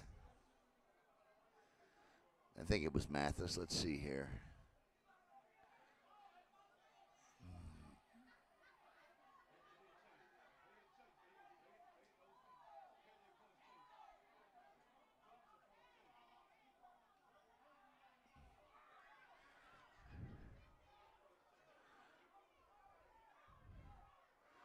Yeah, on the field coming off are 27 and 28. I don't have a 27 for the Lakeland Jokers, but I do have a 28, and that is Bsn Eafl, listed as a quarterback. But that time, catches a deflection and runs it all the way back. But the block in the back backs him up, and it'll be 1st and 10 for Lakeland. The big story of that play right there is that ends the North Florida drive. That is the second consecutive possession with which the Warriors have turned the football over. And that ball, he had a wide open receiver. He just overthrew him, and it went off of his hands, deflected, and then into the hands of Bsn Eafl. And that's where we are. Lakeland takes over 1st and 10 at their own 34, and the Jokers now just simply need to wind down the clock here. Turn around. I don't know why you need to throw the football. Not sure why you would do that. I mean, that's a nice pitch and catch. And the ball hauled in there by Melvin Giles Jr., but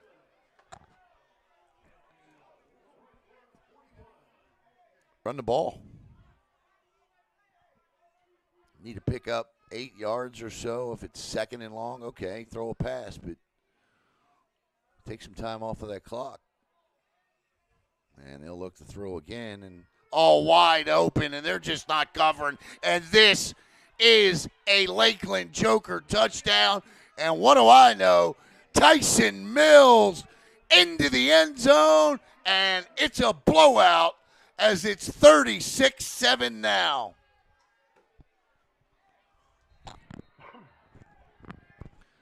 And the Lakeland Jokers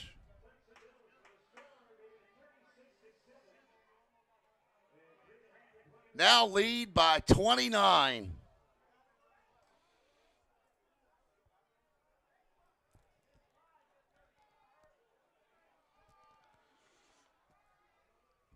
As Tyson Mills was wide open, nobody there. And he just had to simply catch and run. So much for running the ball and taking time off the clock, huh? Shut up, Allen. We like to beat our opponents into submission. Well, that's what they're doing now. They're letting the defending champions know they are taking the crown home today. Still some football left to be played, but I think the thing here is North Florida has showed no signs of being able to get this in gear here.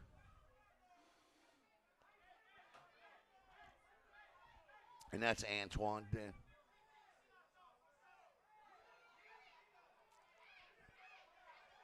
Now they're clowning the fans.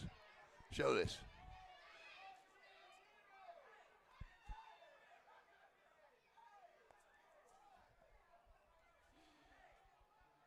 And security steps in and says, that's enough.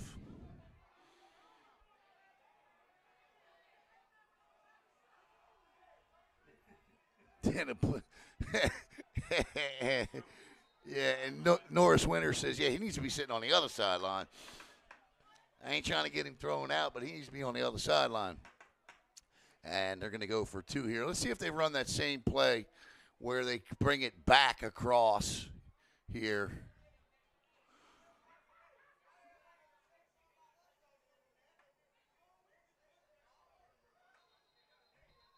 Oh, we got flags down and delay a game. Nope, illegal substitution.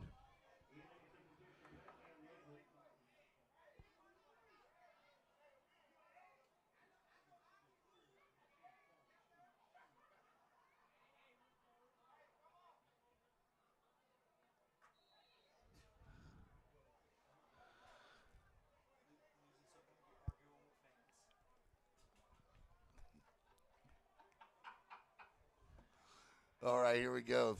That's now a 2-point conversion from the 7-yard line. AAA game coming up next. This one, a blowout. at this point. And he's just going to lob this into the corner of the end zone. And, oh, did he moss him? Yes, indeed. Went up over and snatched that thing right out of the air on him. What a catch.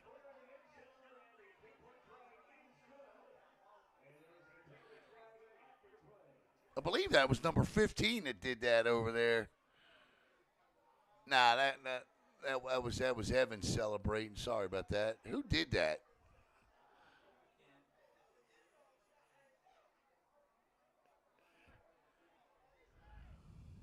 Goodness gracious. Oh, yeah, there he is. Surprise, surprise, Tyson Mills. Tyson Mills is the one. Snatched it. Two defenders snatched it off his helmet. If this were ESPN, I'd send it in, and you'd hear the words, "You got mossed." That's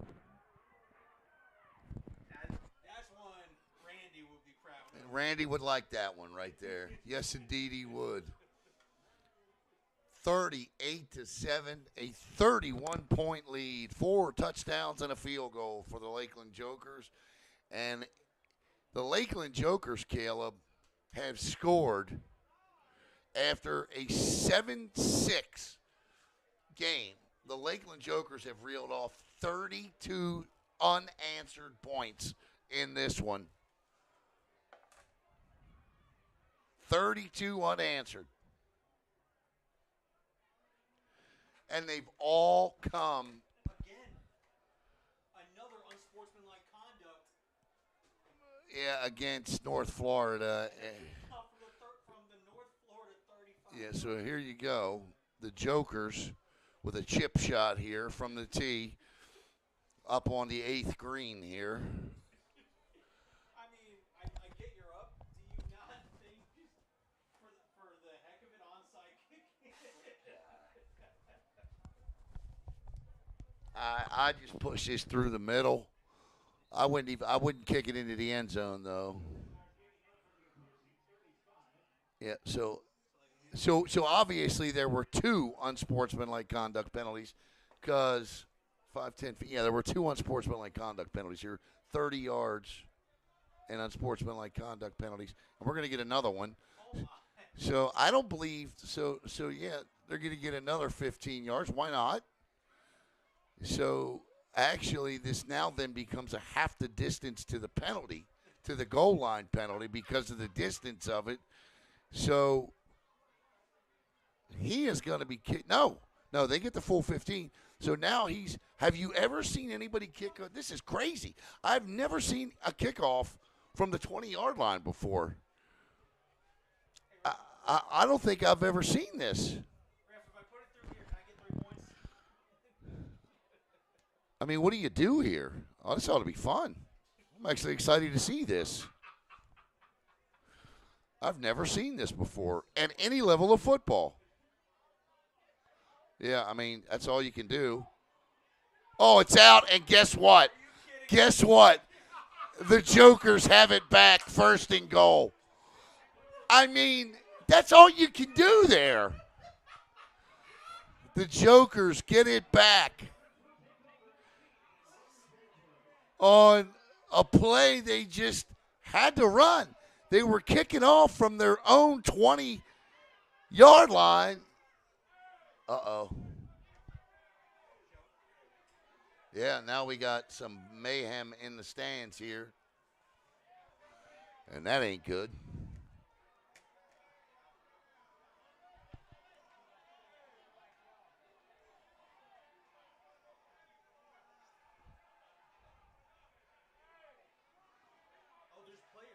Oh, yeah, I see players in the stands. That's no good. All right, back on the field here.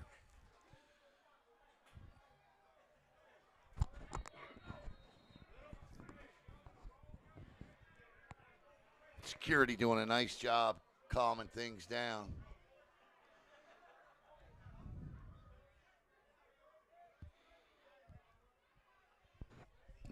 Actually, the players are coming up and getting their families is what they're doing out of the stands. So Lakeland now will, after the onside kick that they had to take because they were forced to kick off from the 20, Lakeland will now look, and there's another flag. It should be delay a game, illegal substitution. That'll back them up 5 yards.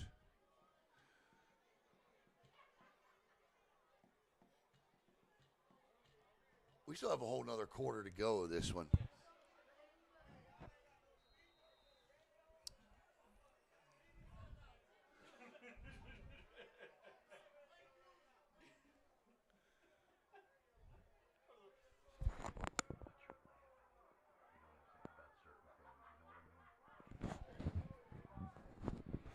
Fans calling for a TV timeout. Oh, is that what they want? Fans want a TV timeout.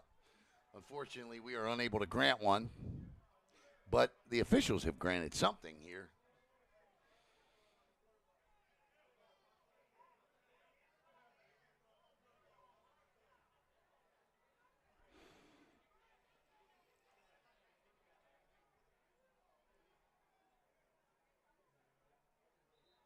All right, here we go. The Jokers first and 10 at the 12 now. Well, it's first and goal, I should say, at the 12. Certainly the wildest. Is that a Space Coast Tar? No. I thought that was a Space Coast Tar Heel jersey down there, but it's not. All right, here we go.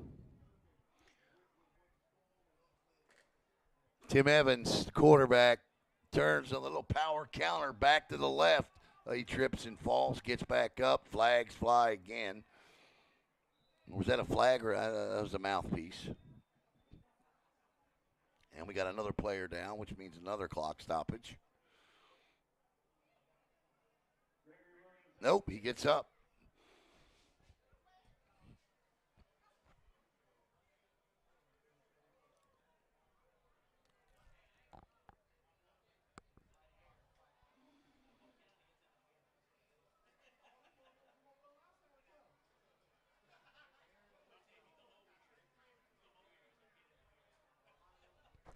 So now it's second and goal from the 13-yard line. 2:50 to go in just the third quarter. Quarterback gets outside. Evans throws back across his body. Caught. Touchdown.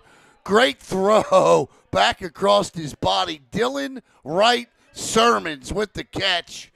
And the Jokers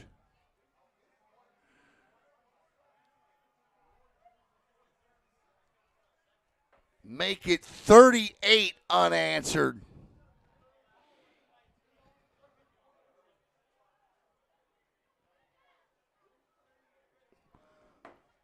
As Wright Sermons scores, and it's 44-7.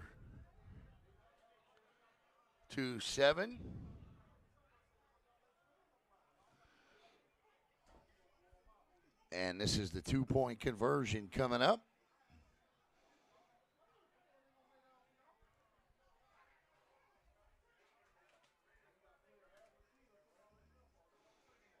Looks, throws, fires. Nice job getting in there, breaking that up. So it'll stay at 44-7. And we'll step aside here. This all but over. 44-7 Lakeland on top.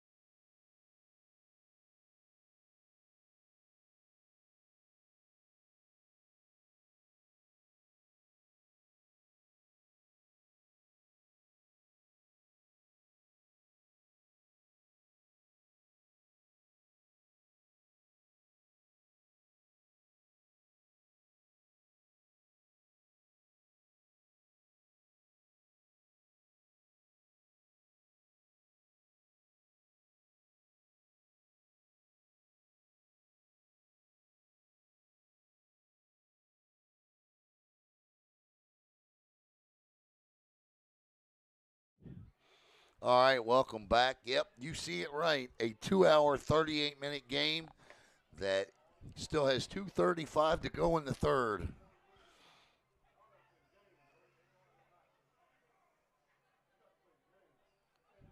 And this time, everybody has behaved themselves, so they will kick off from where they're supposed to kick off.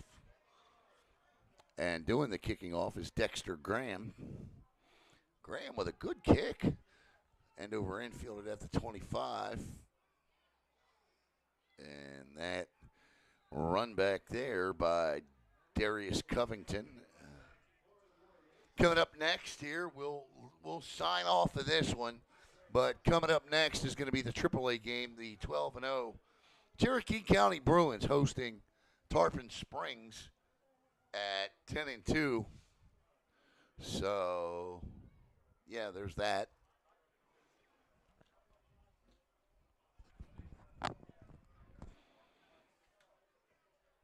This has been an extremely wild affair, both on the field and off.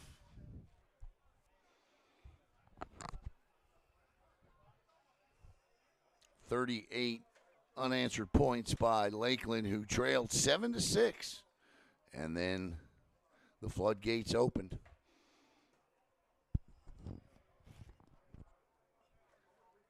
North Florida now, I imagine, just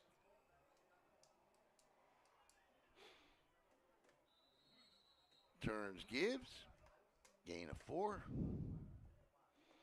2nd and 6. Terrence Williams.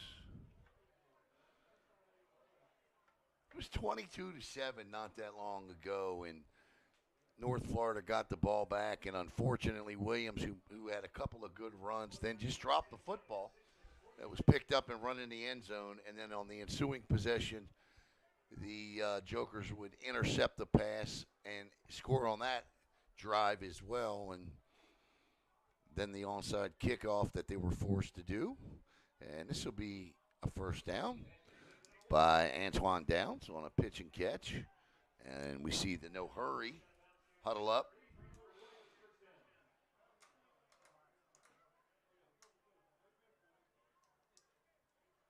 Final minute of the third quarter.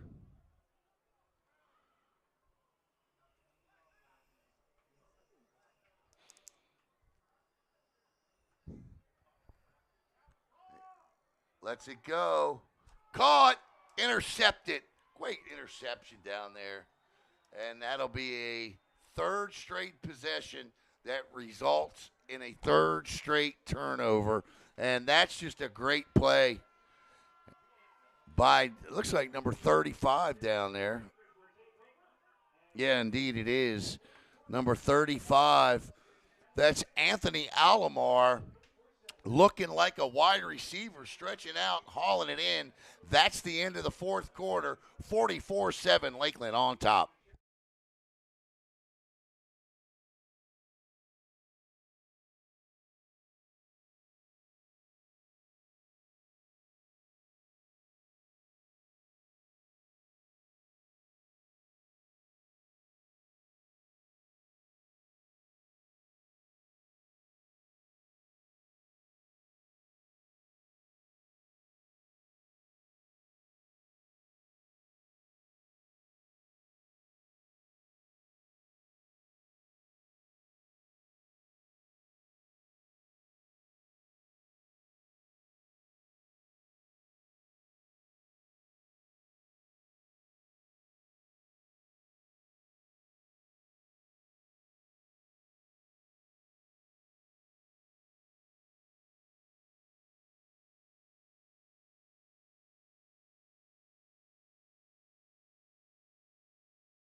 All right, welcome back here. 15 minutes to go, and North Florida, last year they were the dog. They were that, they beat South Florida. But, Caleb, some days you're the dog, and other days you're wearing milk-bone underwear, my friend. And today, North Florida, unfortunately, not their day.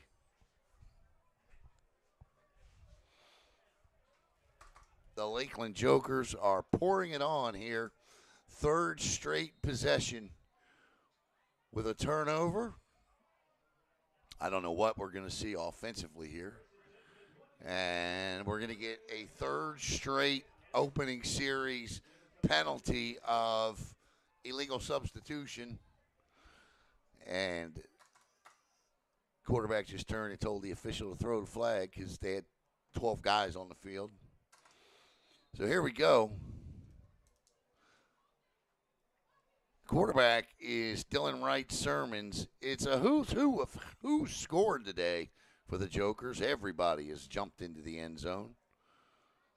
Tyson Mills with a great day, though.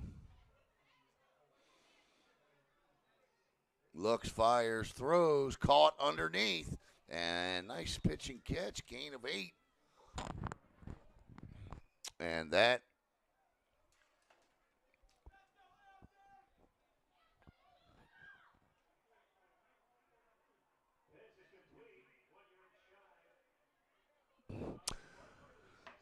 was caught by number 85, Amari McCray.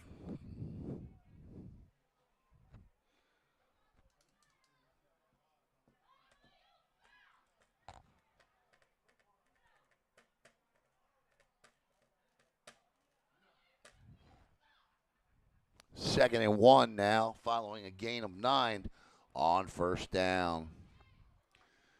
The Jokers have scored on every possession. That snap is a high and slow one, and it will cause a loss of yards. So now it'll be 3rd and 7. They scored on their final 2 drives before the half, and have scored on every drive in the second half. 6 straight possessions, they've put points on the board. 5 straight possessions.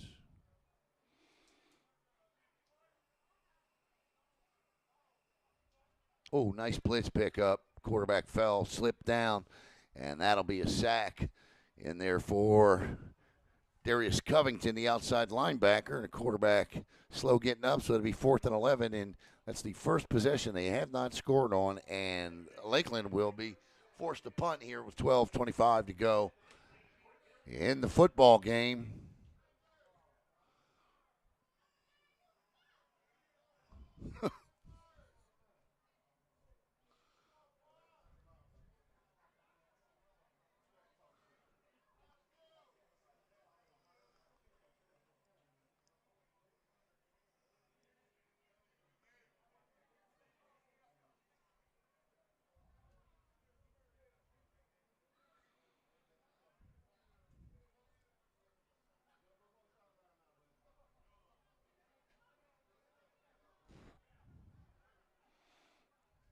BSN be in Miami next weekend.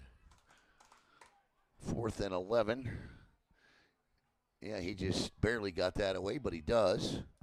And, yeah, and North Florida will take over 1st and 10 at the Lakeland 34. I don't care how much adult amateur football we've seen. I ain't ever seen a comeback like this.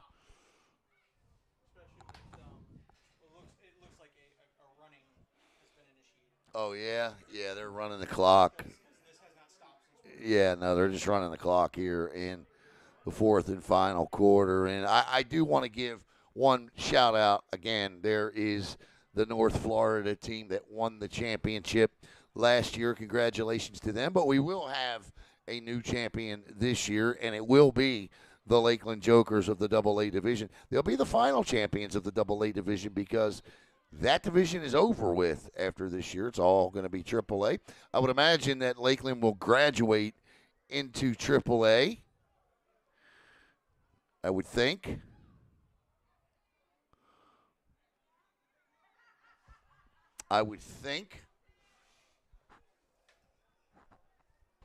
And so would North Florida. Both of these teams deserve to be AAA teams. They are going to have to add some depth.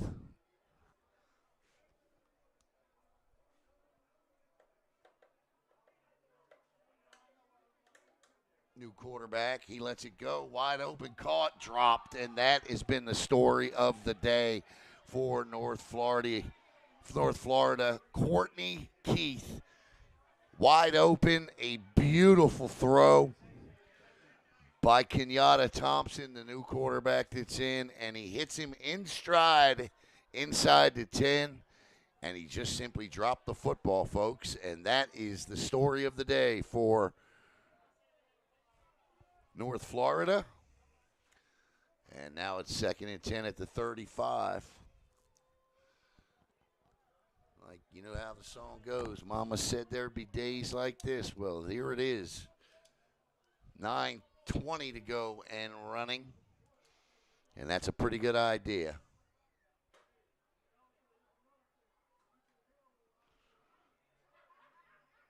Little dump out and incomplete. 3rd and 10.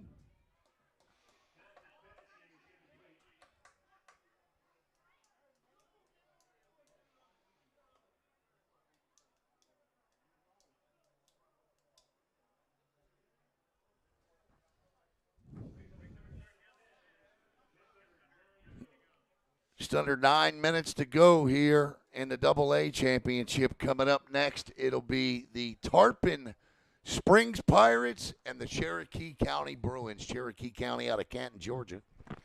12-0 as they look to do this year what they couldn't do last year, and that was go undefeated to the championship game. They lost a heartbreaker last year in overtime of the ECFL championship, I believe it was. Looking to win it all this year. And there's a push off and no flag and no pass. Incomplete. 3rd and 4th and 10. They have, if you're wondering what to expect in that game, the cardio boys for Tarpon Springs. They've got a trio of great wide receivers and a great quarterback in Isaiah McIntyre and a fabulous secondary as well. Cherokee County, they have a defensive front seven that are bruisers and thumpers, and they are led by a bruising rushing attack. They got a young man that wears the number 34 who reminds me an awful lot of Earl Campbell. I know some of you youngins out there don't know who Earl Campbell is, but Google him, and you'll see somebody that plays a lot like him coming up next. 4th and 10, ball at the 35. Final last-ditch effort here for North Florida to try to at least crack double digits. Throws, caught, goes down, and he will fight and pick up the first down. Nice job there. No quit. I like it. That's Curtis Davis, the tight end, on the catch and pickup. So 1st and 10 now, ball at the 25. 6:54 and running here. So congratulations to the entire Lakeland Joker staff. Rochelle Smith, who's listed as a support specialist. Sharice Wilkerson, an owner. Dante Cox, the head coach. Jamani Taylor, the defensive coordinator. James Emery, lineman coach. Matt Timmons, the linebacker coach. Lakeith Wilson, the offensive coordinator. Warren Owner, a wide receiver coach. Chris Wilkerson, another owner. Did he catch that? Touchdown. Nice job, young man. Great throw and an even better catch by Calvin Brown Jr. And that is the first touchdown of the second half for North Florida.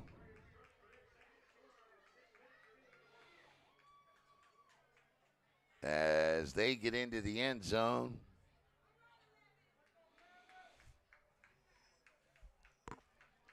Calvin Brown makes it 44-13.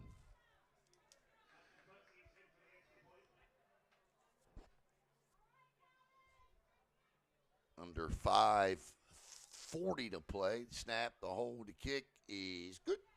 And that'll make it a 44-14 game here. I want to go back to reading the names here. Lakeith Wilson, offensive coordinator. Warren Honor, wide receiver coach. Chris Wilkerson, along with Sharice Wilkerson, owners of the Lakeland Jokers. Congratulations to them. Lee Anthony Jackson's the team chaplain. Keisha Baker, the team manager. Grenade Galashaw, the general manager. And Eugene Evans, the assistant head coach. Congratulations to the entire staff and administration of the Lakeland Jokers. They will be the final AA EAFL champions.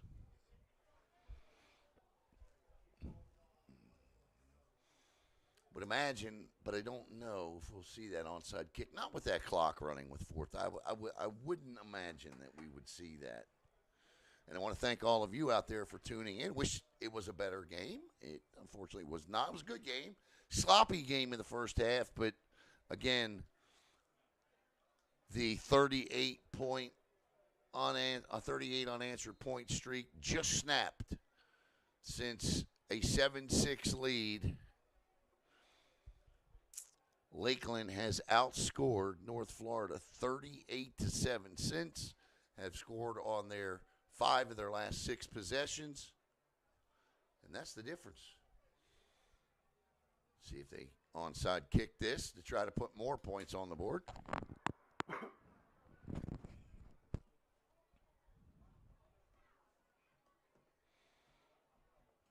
Yeah, that's awesome, but bounced it up in the air, and that'll be recovered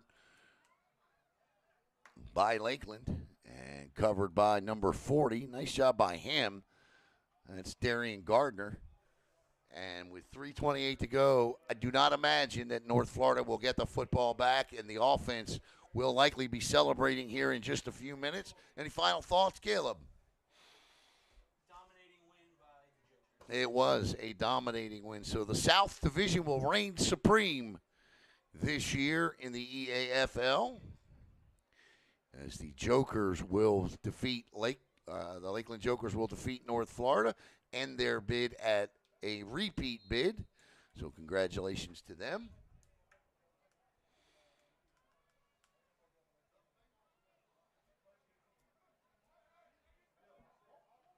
It's been a heck of a run the last 2 years by North Florida. They're going to finish the season 11-2, as will the Lakeland Jokers at 11-2. And we're going to log off after this, get ready for the next game. Throws caught, and that's got to be their offense. That ball hauled in by Melvin Giles Jr. It's a gain of 5. Not seen him run the football very much today, that's for sure. 2:09 to play in this one.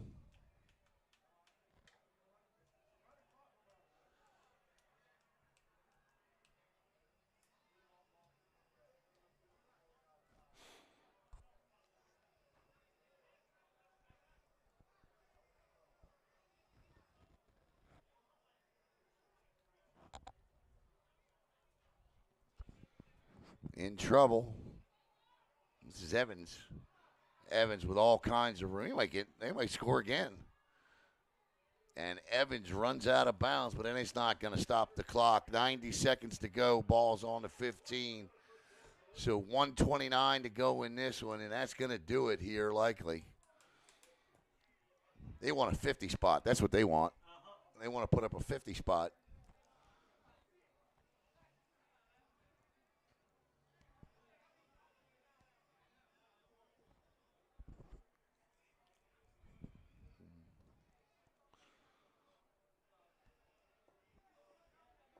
Likely the final play of the game right here. Evans throws incomplete. It won't stop the clock. Evans says, let's go, get back. And that's going to do it. Clock is running. Okay, so this will be the final play, I say. Want a timeout? Referee ain't stopping the clock. He's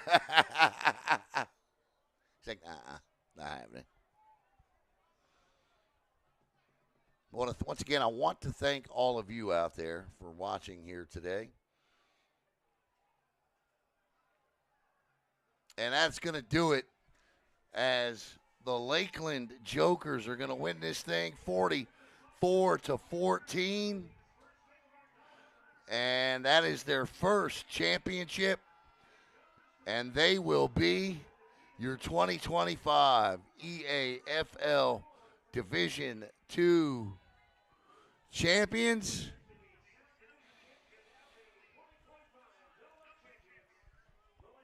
And congratulations to Lakeland. as they will win this thing 44-7.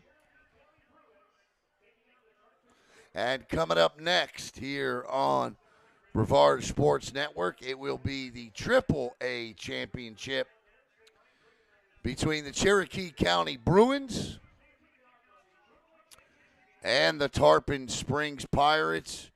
And a nice job and congratulations again to owners Sharice Wilkerson and Chris Wilkerson and head coach Dante Cox. For Caleb Brown, I'm Alan Slaughter-Zinski. Once again, your final score, the Lakeland Jokers 44, the North Florida Warriors 14. Your Lakeland Jokers are the 2025 EAFL AA champs. Have a great day, everyone.